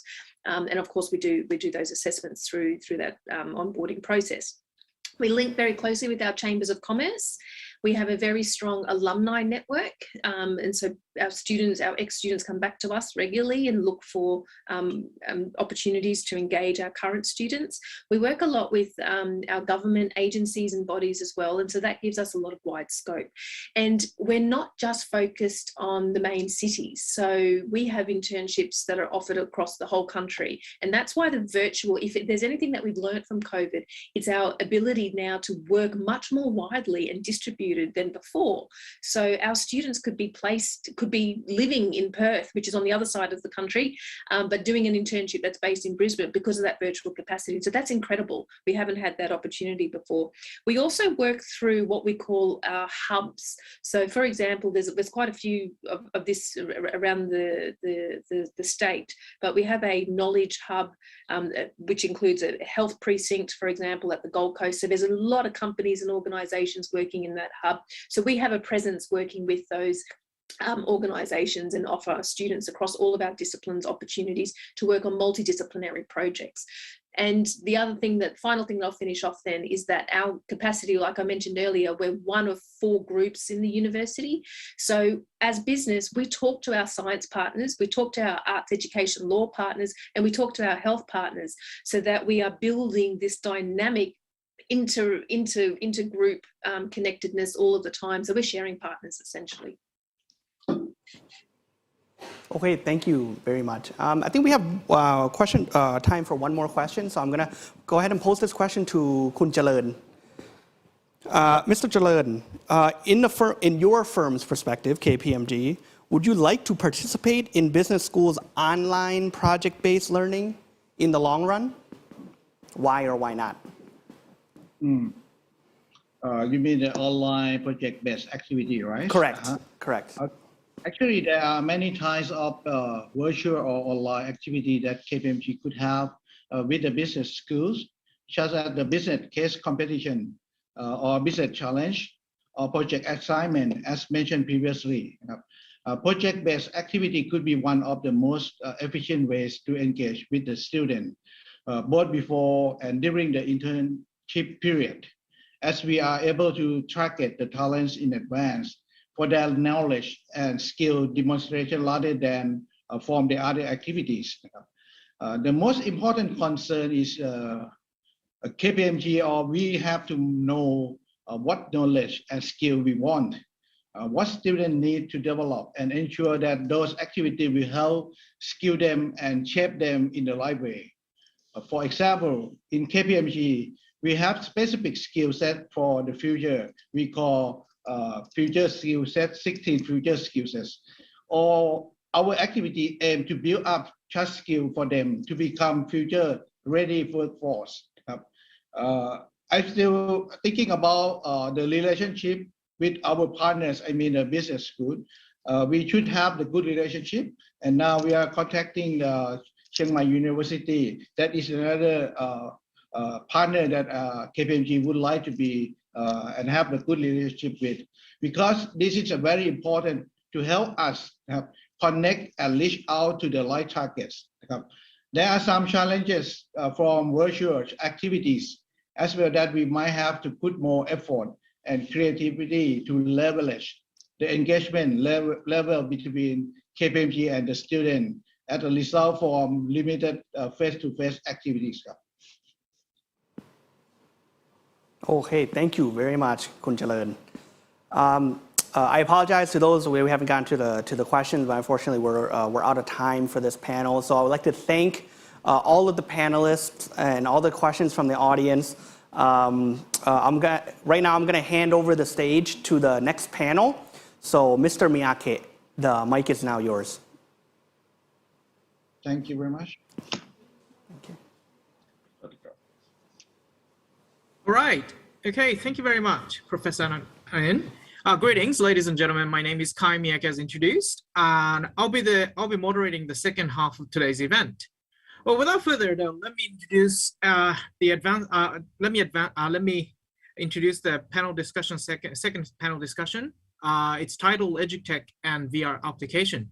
And in this panel, we explore the development and implication of VR and other technology or education technology in business school for the purpose of, for academic services. So please join me to welcome three panelists to the sessions. First one is the Professor Narunrat Surapabinach. Sorry if my Thai is incorrect, do forgive me. And another professor is Professor Tulaya Tuladilok and Professor Wisuton Jittari. And these three are from the Department of Accounting, Chiang Mai University Business School. And together they will be representing professors from the Chiang Mai University, as I said, and then they will be talking about the VR technology in their courses. And please also do welcome Professor Anil, Professor Anil Subarao Paila. He is a Senior Dean and the Director of Wellinger Institute of Management Development and Research. He will share with us his experience in applying VR and other edutech in his institute.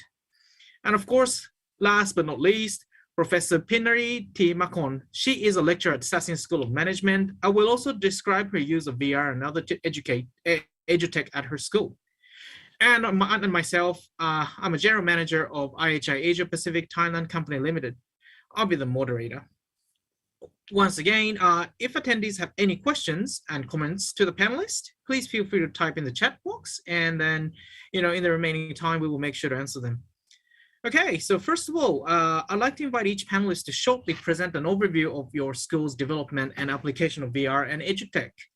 Can we please start with the team of professors from Chiang Mai University's Business School? Thank you very much. Thank you. Okay. Good afternoon, everyone. Today we are going to talk about, sorry, I have to show my PowerPoint. Just a moment. Okay. Today we are going to talk about edutech and VR application at Chiang Mai University Business School. As you can see that actually three of us, today we are from accounting school, where most of us might imagine, hard to imagine that how VR can apply it in our field. Anyway, today we are going to focus, we are going to focus in accounting area. Our journey started about 2 years ago when we got funds from university. At that time, we had several meetings, discussions, and then come to the conclusion that we are in our department should capture 3 main areas, which are auditing, non-auditing, and accounting firm. So our presentation today is going to divide it into 3 parts. I'm going to be the first one talking about VR and auditing. And then Dr. Tulaya is going to talk about VR and accounting. And last one gonna be Dr. Visuthon. He's going to wrap up VR and accounting firm.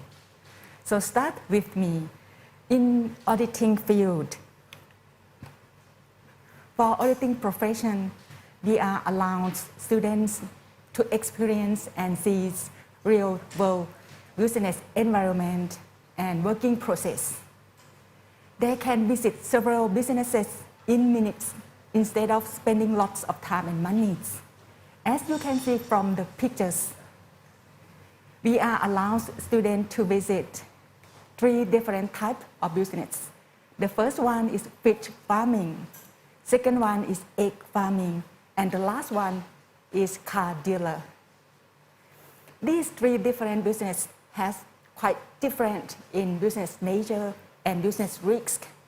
However, our students can visit 3 of them just in a few minutes. This makes them understand much better about real business environment that will help them to be better understanding about audit risk and audit planning.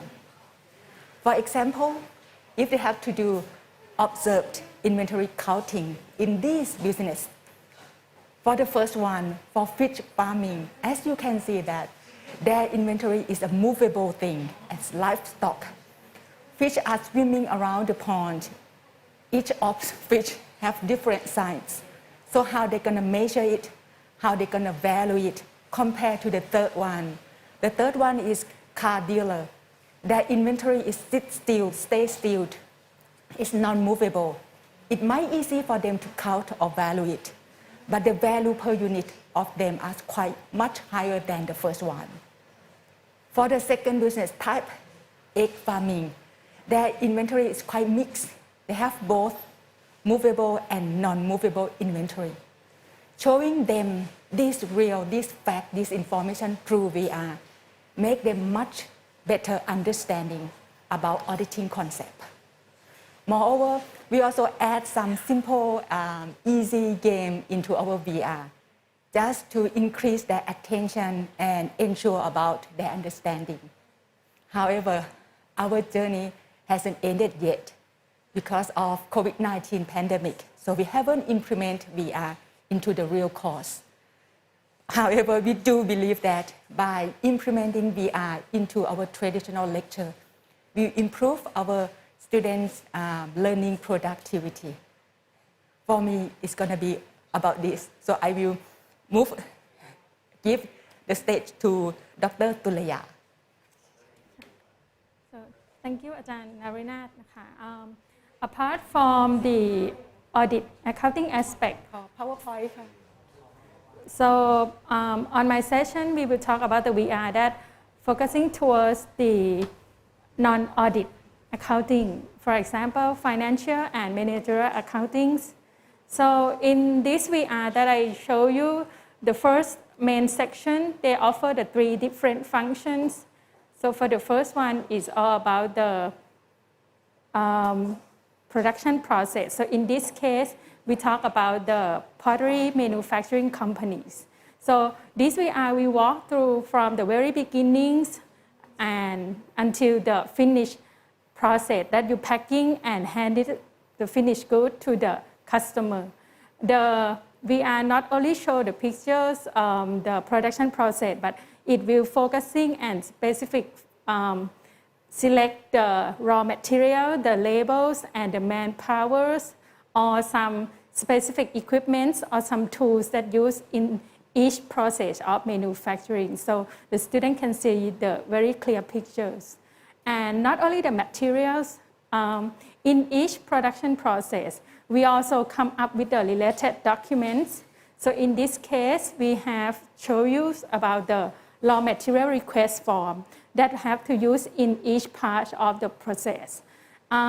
Which is in accounting is very important because recording process is very the major concern because we need to have the paper documents. The document also show that how many exactly that the raw material have been used and how much does it cost.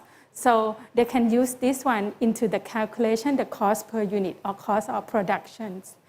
And the last but not least, this one is very popular one that we come up with the game stimulations. If you can see after the student learn from the lesson that how to separate or how to classify the direct material, the labels and the manpower, now they have to pick up the picture card and put into the 3 different baskets.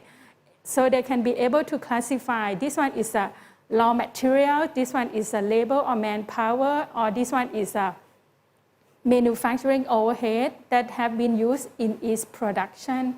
So we are helping us that students can learn and see the better picture, and we hopefully that after they practicing as much as they want, they can be able to apply this accounting principle into the different business situations.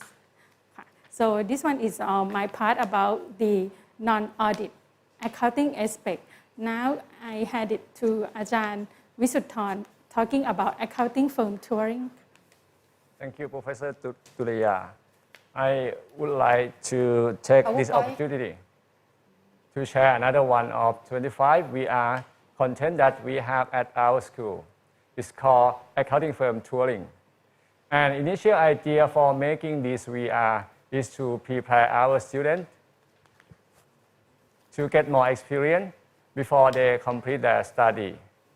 As you know, in the last 2 years during the COVID-19 pandemic, students don't have an opportunity to do an internship, which is required by our curriculum. So we plan to use this VR in some classes before they do an intern, but students don't have any chance to use it. As you can see from the screen, students can learn the activity from this VR, so which is classified into groups, covered in 17 minutes long. Overall of this VR, students can learn the process of work in accounting firms. They can learn how to prepare accounting documents and record of accounting transaction in accounting software and filing tax form. Let me explain more a little bit in detail. So in the first part of this VR, as you can see from the screen, so the first part is the monthly activities.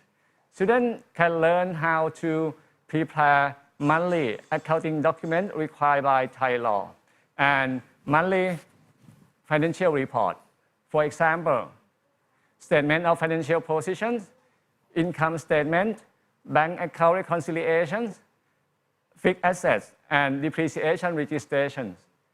Moreover, students can learn the process of preparing and filing monthly tax for withholding tax and value-added tax to Thai Revenue Department, such as PND 1 for employee withholding tax, PND 53 for corporate withholding tax, and PP 30 for monthly VAT report.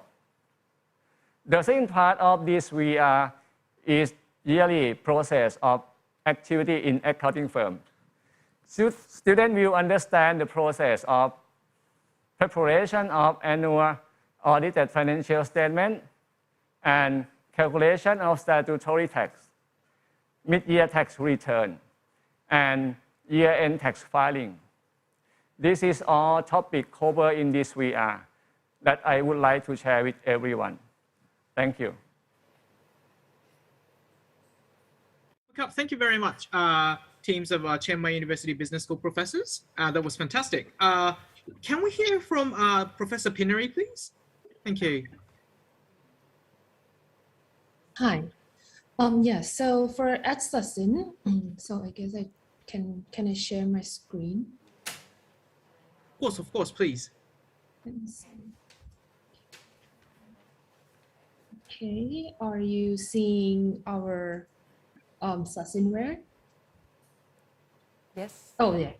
Yes, Perfect. it's on the it's on Yeah, the screen. so at thank you. At Surpassing, we explored the opportunity to use VR in our business school classes, but we haven't actually implemented it in our classes yet.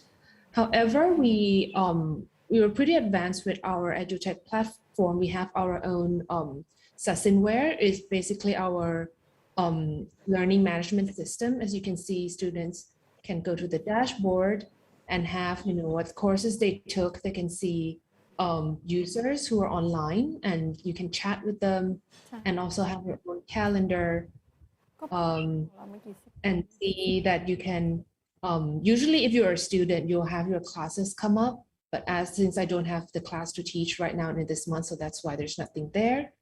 And yeah, we also have a heavy use. We can have a heavy use of Zoom.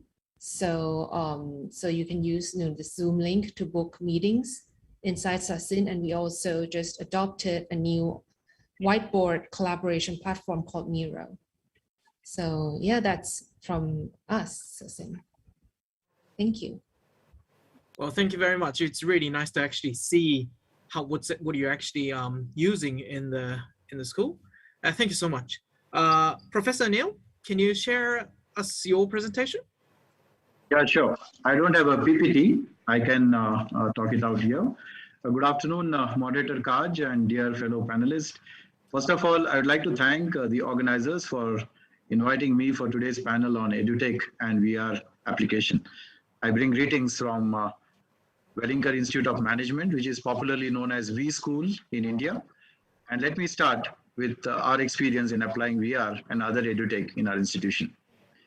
Before pandemic, our institution had decided on EduTech investments spanning 2 to 3 years. Pandemic accelerated the digitization across industry and education.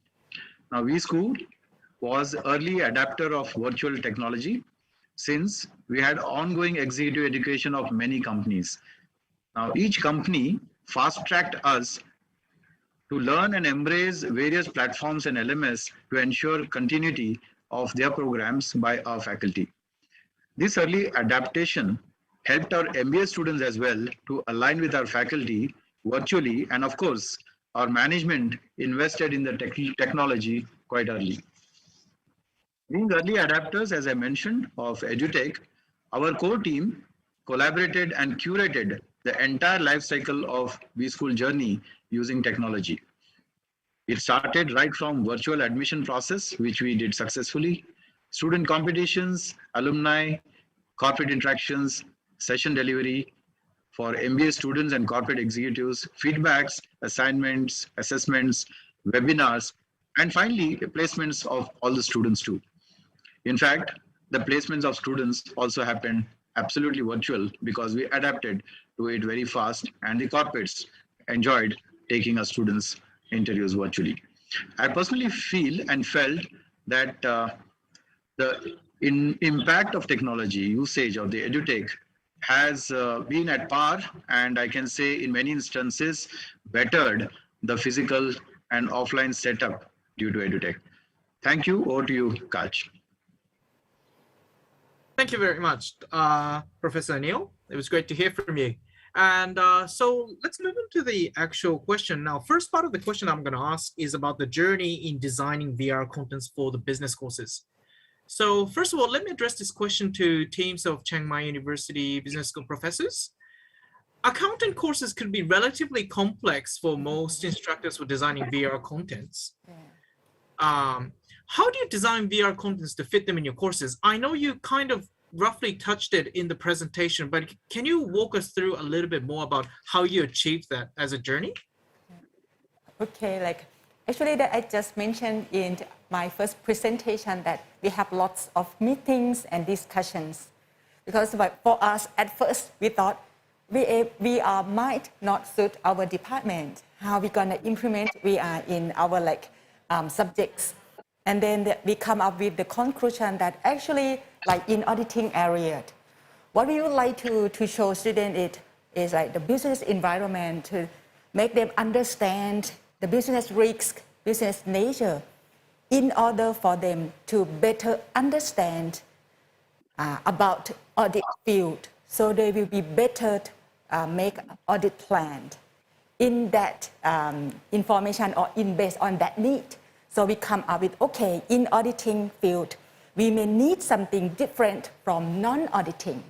And also both audit and non-auditing field, these two parts, we're gonna present about business environment, working process, which is related to other business apart from our own profession. So we think like, then we should have another part or another dimension that we can capture or present something to our student who is going to graduate from us, and they will of course, pursue their career under accounting profession. So the third dimensions or the third area is come up later.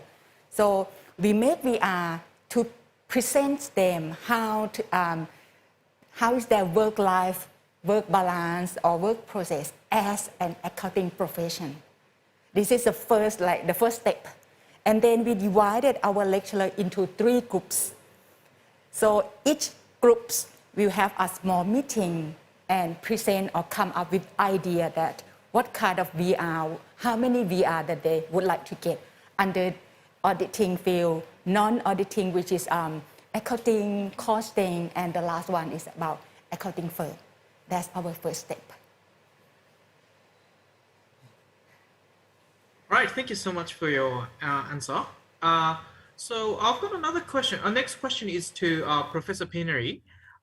If you don't mind asking, in context of introducing these VR, what is your plan in getting students' participation and ensuring the opportunity of using VR is given to all students equally? And how do you plan to integrate VR contents to these courses so that it can measure students' core competency level? Sure. So for your first question, usually for getting students participation, it's not difficult because VR itself is an immersive platform. What is important from what I experienced, and a little bit digression, I used VR in my class when I was a teaching assistant at Stanford University. And what happened, I experienced, is that usually students are eager to use the VR tools, but what is important is to make the content good and the process as easy as possible so that the learning curve are low and the user experience is intuitive so that students are not blocked by technical issues that usually discourage them from using the platform. To ensure the opportunity that the students will have equal opportunities, back in my class, we had only one VR tool. So since the cost of VR equipment I think it's still pretty high. What I've done back then is, I have sign-up slots so that every student can come and use the platform equally. So everyone get, 1 chance or 2 chance in using it. But at Surpassing, when we're planning it for the future, I think we are capable of, having enough tools so that everyone in the class can use it simultaneously.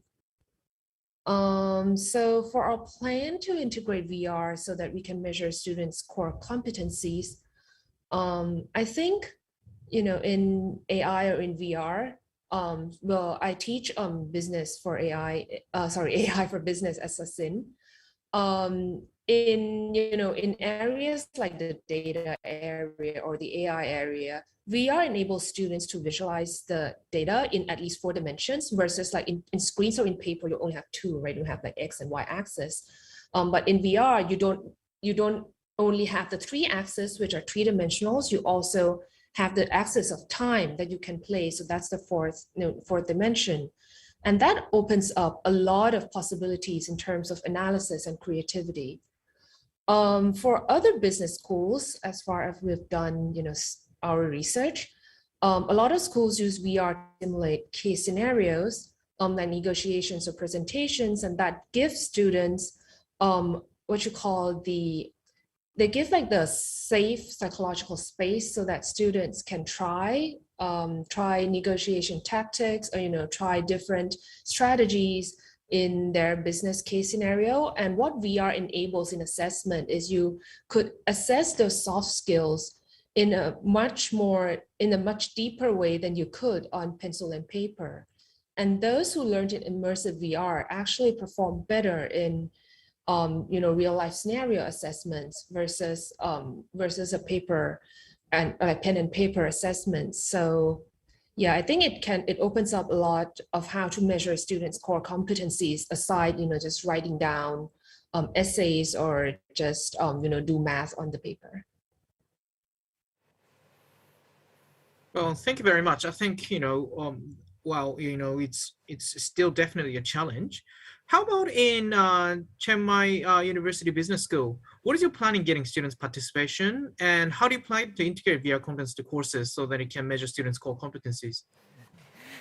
Actually, what I just mentioned, because we haven't implemented yet, but our plans because we already divided our VR into 3 main areas.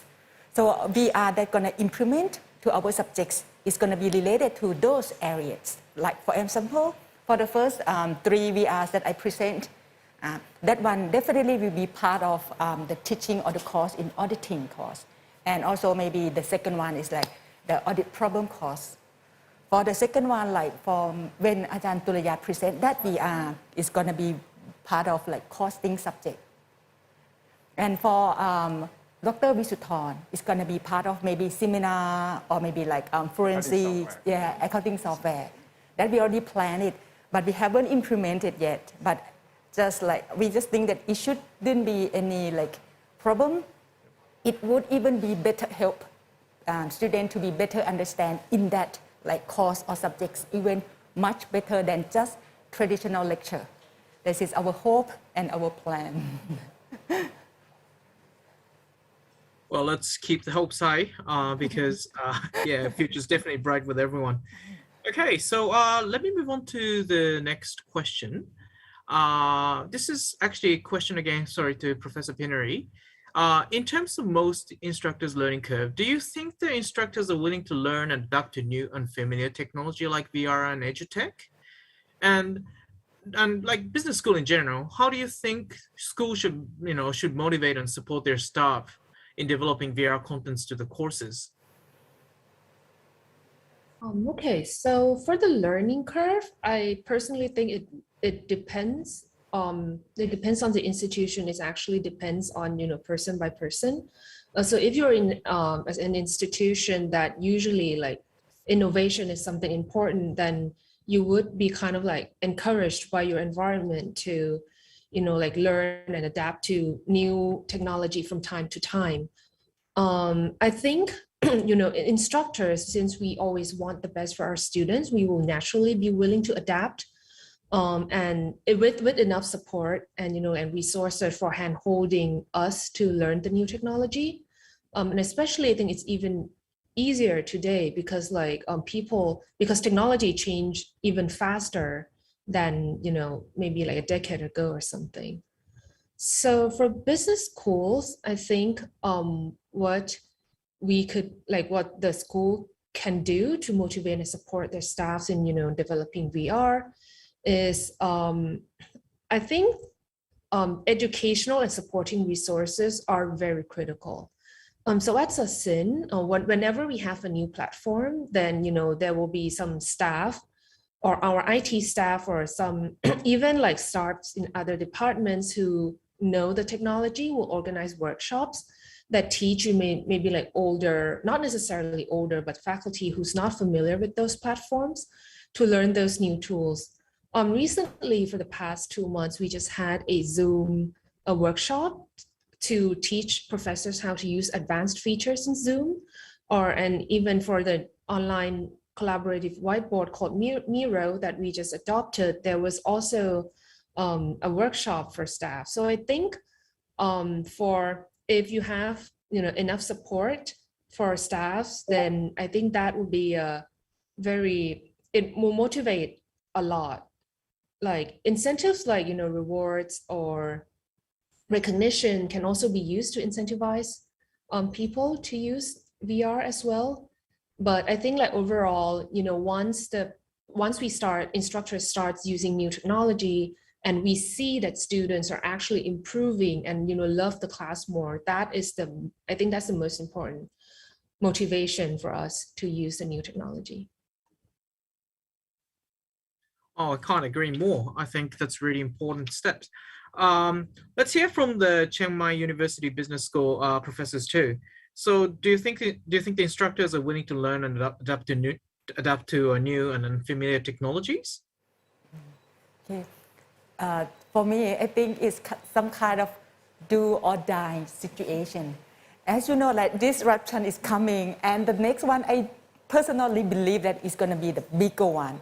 So now it's already here at this point. The only thing, or maybe the only choice that you have to do is accept it and then adapt it.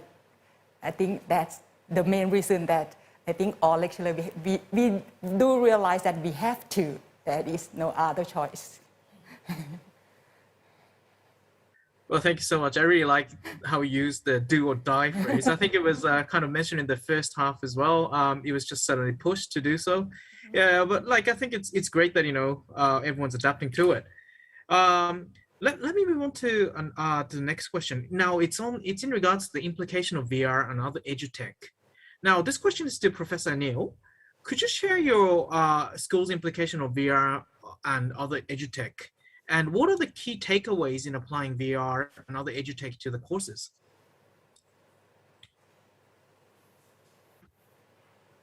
I did speak about school's implication of edutech and our early adoption.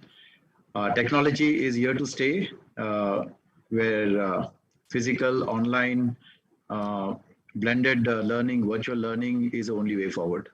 I heard from my other panelists that do or die, and that's how it is. Technology definitely has to catch up, and VR is a very close candidate.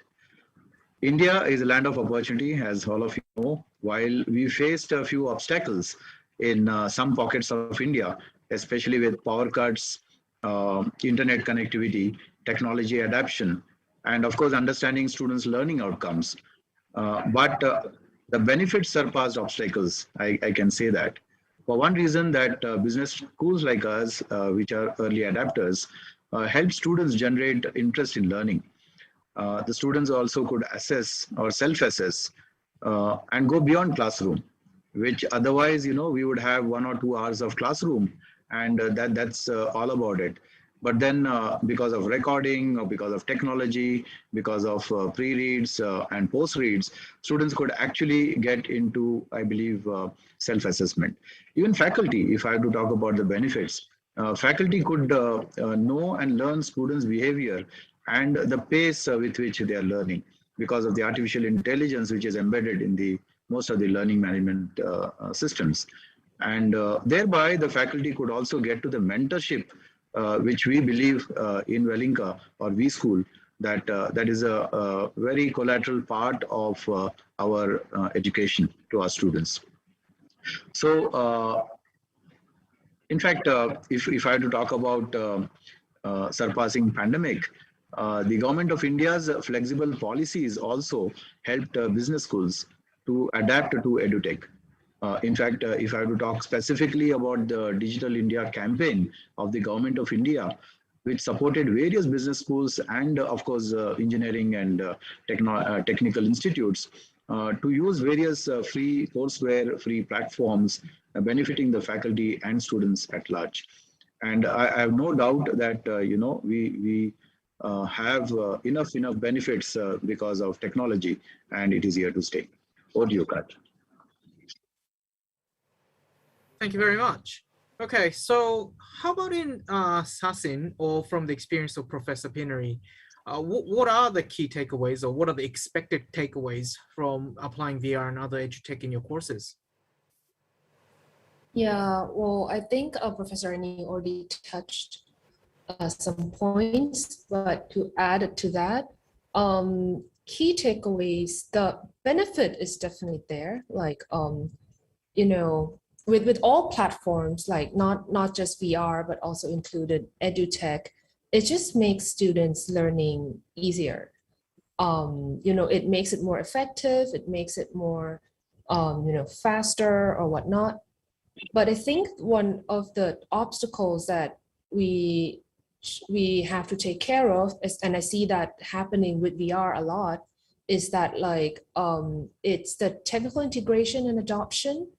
So what do I mean by that? So first, content creation for VR, I think it's still pretty difficult. It's like there are tools to learn, and there are a limited set of things that you could do if you're not like your VR programmer. But in the future, I believe there will be some platforms that make that much easier. And in terms of adoption, so there are a lot of accessibility issues that we should take in mind. For example, for a VR headset, and for me, I personally wear glasses. So what happens when I wear the headsets, then if you wear a headset on top of glasses, then that's difficult because those headsets aren't designed for people with glasses. And so, issues like that can, exclude some students from immerse in the experience as equally. So those, accessibility issues and technical issues are what I am, usually concerned about when thinking about these new platforms. I see. So I think that prevents everyone from having an equal opportunity, which is not an ideal thing, I suppose. But in terms of the actual, I'm following on from the previous question though, you've mentioned that you need to keep the contents quite attractive. Like, how do you improve these contents, and how do you encourage staff and students to, continue using these VR and EduTech even beyond pandemics? What's your thoughts on this? Yeah, I think what the most important thing is to have, you have to have people have a chance to try. So, all these tools, it's a trial and error, I think. It's a trial and error journey where, like at Chiang Mai University, they already developed a platform, and then they're yet to use with the students. And, and that's a very good platform, by the way. Kudos to the Chiang Mai University team. Once you have something, and, you have let, students try it, let staffs try it. And, once, I think the key points is once you let people try it, then you take their feedback and you improve on that. And the reason that, some of the EduTech platforms didn't stick, because like the UX, the user experience was not good for the students or for the staffs. And what happens, sometimes you buy a platform and, you discover that it doesn't work in some ways, and you can't go back to that platform and say, oh, you need to fix that. If we can make, develop a platform that you take the students and the staff's feedback and you improve on that and iterate on making the product better, then I'm definitely sure that will increase students and staff's use with VR and EduTech. So I think a lot of it boils down to have people try and then try to improve the platform and the content from what we already have.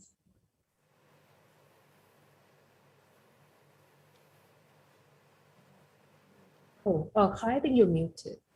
Sorry, yeah, I'm muted. Sorry about that. Yeah, amateur mistake.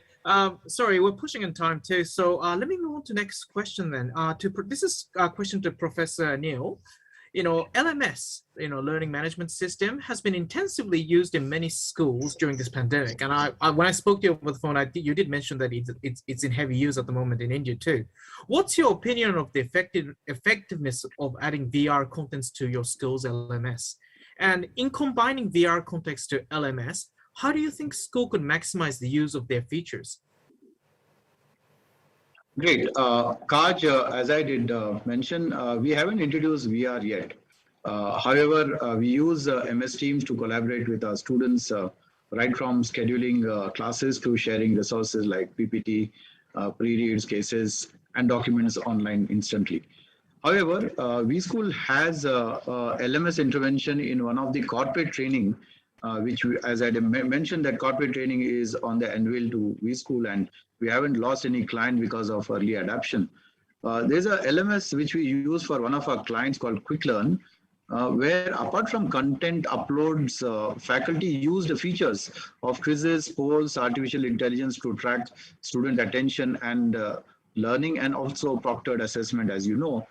But students used features for their continuous learning as well, highlighting their notes, used augmented learning search engine, which recommended content apart from the base content, thereby enabling them for revision and improve their learning.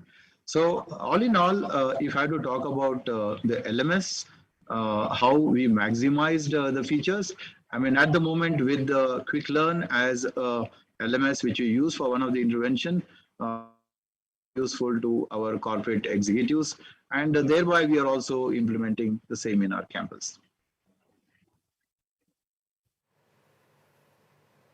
Well, thank you so much. How about in Surpassing School of Management, Dr. Penry? The use of LMS? Yep. Sorry to interrupt. What did you say? No, it's okay. Go ahead. It's about the the same question. So LMS has been intensively used in many schools. I'm guessing Sachin is the same. What's your opinion on the effectiveness of adding VR to this? Yeah, I think if we had VR before the pandemic, I think that would improve the students' learning experience a lot, especially in business schools, because the in-person interaction was critical for interactions in developing business skills or soft skills or in discussions, right? So I unfortunately think I would admit that our effectiveness probably decreased over online. We tried our best. So we tried our best on moving online, on helping the students and the staffs to cope with the situation. But given that what happened, you dumb down one of the dimension of the in-person meeting, then the LMS online, it was effective, but not as much as we like. I think if we could incorporate VR in our future, then the effectiveness in using online learning or an LMS would be much better with VR. All right, thank you so much. So now this leads us to the final question, and I would like to ask all panelists to answer this question for me. But let's start off with Professor Anil. The question is, looking ahead, as we surpass beyond the pandemic, how do you suggest business schools, design students' learning experience that combines online and offline method? Prakash. In fact, in India, which comprises of 28 states and 8 union territories, each of these states were governed by state notifications with respect to opening up of schools, and there was no uniformity. So Government of India also made students' attendance optional with regard to offline classes. So our students represent most of these states and union territories. So we adopted blended learning and have planned our investments in smart boards, where two-way interactive and collaborative learning is possible, where we can create a simulating and engaging learning distance environment, making it seamless for learning. In fact, my suggestion could be technology is just an enabler, and how effectively, how better, how immersively, how intuitively we can deliver education and enhance learning experience of students matters most to all of us. So VR has a lot of promise, but the adoption is the key. Pinpin also mentioned the difficulties with regard to adoption and the use of VR gadgets. However, I suggest that VR labs can be established in business schools, and it can well be connected with LMS, where concepts can be explained more intuitively by visualization, which can be used with 3D. And additionally, we can also have a gamification layer in AR, which can give immersive experience to students, whereby their softer skills of collaboration, leadership can also be engaging.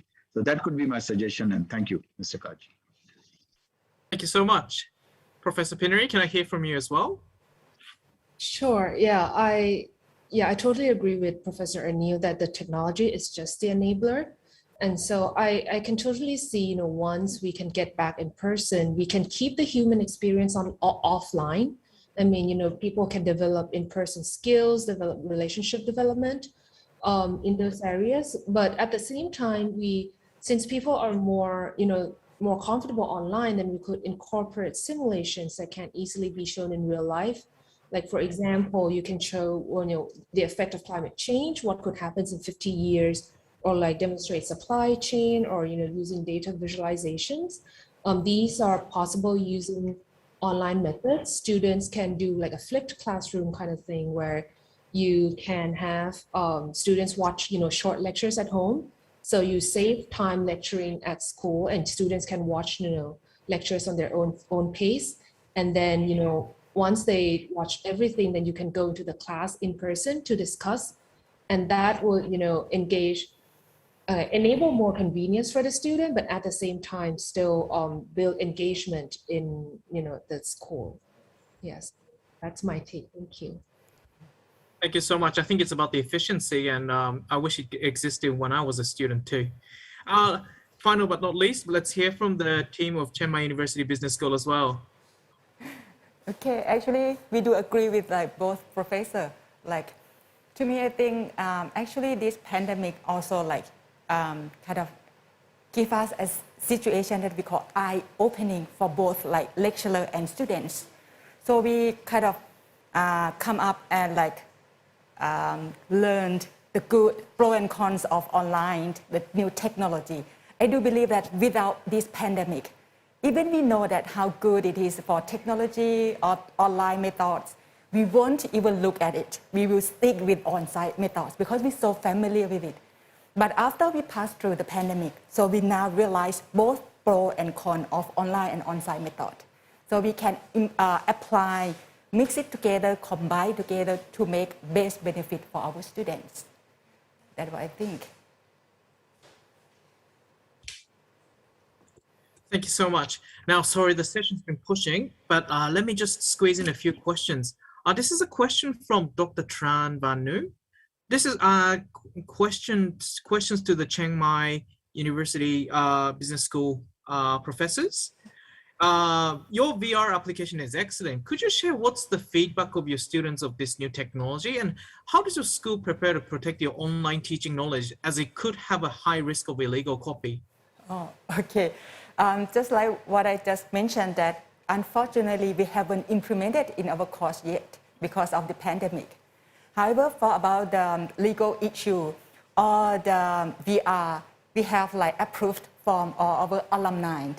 So like they all agreed for like to release all the content and everything. So there shouldn't be any problem. I see. Thank you so much. Maybe just time to squeeze in a few more questions. Okay, questions to Professor Pinery. In your opinion, what kind of content is the most suitable for business schools VR? What kind of, sorry? What kind of contents? What kind of content is the most suitable to be used in the VR in the business school? Yeah, I think there are two main contents, and that has already been explored, you know, at top universities like MIT, Stanford, INSEAD. So first of them are simulations. For example, at MIT, there's a class that students, you know, simulate themselves as representatives at the United Nations, and they have a negotiation on the climate change policy. And once students make the policy, then you can show students using simulation in VR, you know, how their decisions would play out in, say, 20 years or 50 years.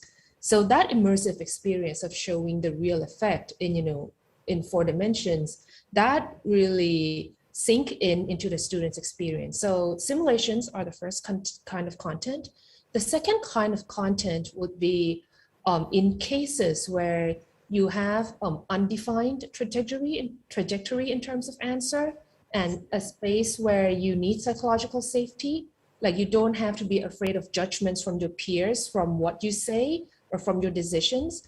And so that we can use VR to, you know, guide students through negotiations or through the business case discussions that can allow students to express themselves more freely without, the fear of the judgment of their peers. So yeah, simulations. And the second one is, I would call like a kind of a discussion scenario would be two types of contents that would be very suitable for VR. Thank you so much for the answer. Now the final question, let me squeeze in one more question to Professor Neil. What is other technology beside VR that you see is good for students learning? Yeah, I think after AR and VR is MR, which is mixed reality, right? And our faculty Pinpin did mention about simulated environment. I mean, if I had to talk about ethnography, I mean, how can you teach ethnography? The way we observe, the way we record or create storyline, the way we look for and want to observe something. And this can be learned through the process of simulation again with mixed reality. And the way we can think, say, and do and feel with using AR, VR as a mixed reality would definitely help us to take more inputs to the students and get the feel of learning and the excitement of learning.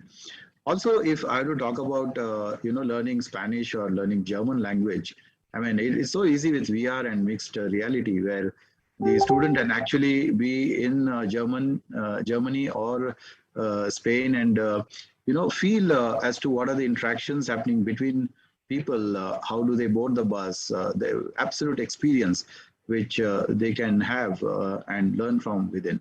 So a mixed reality could be the new thing post AR and VR.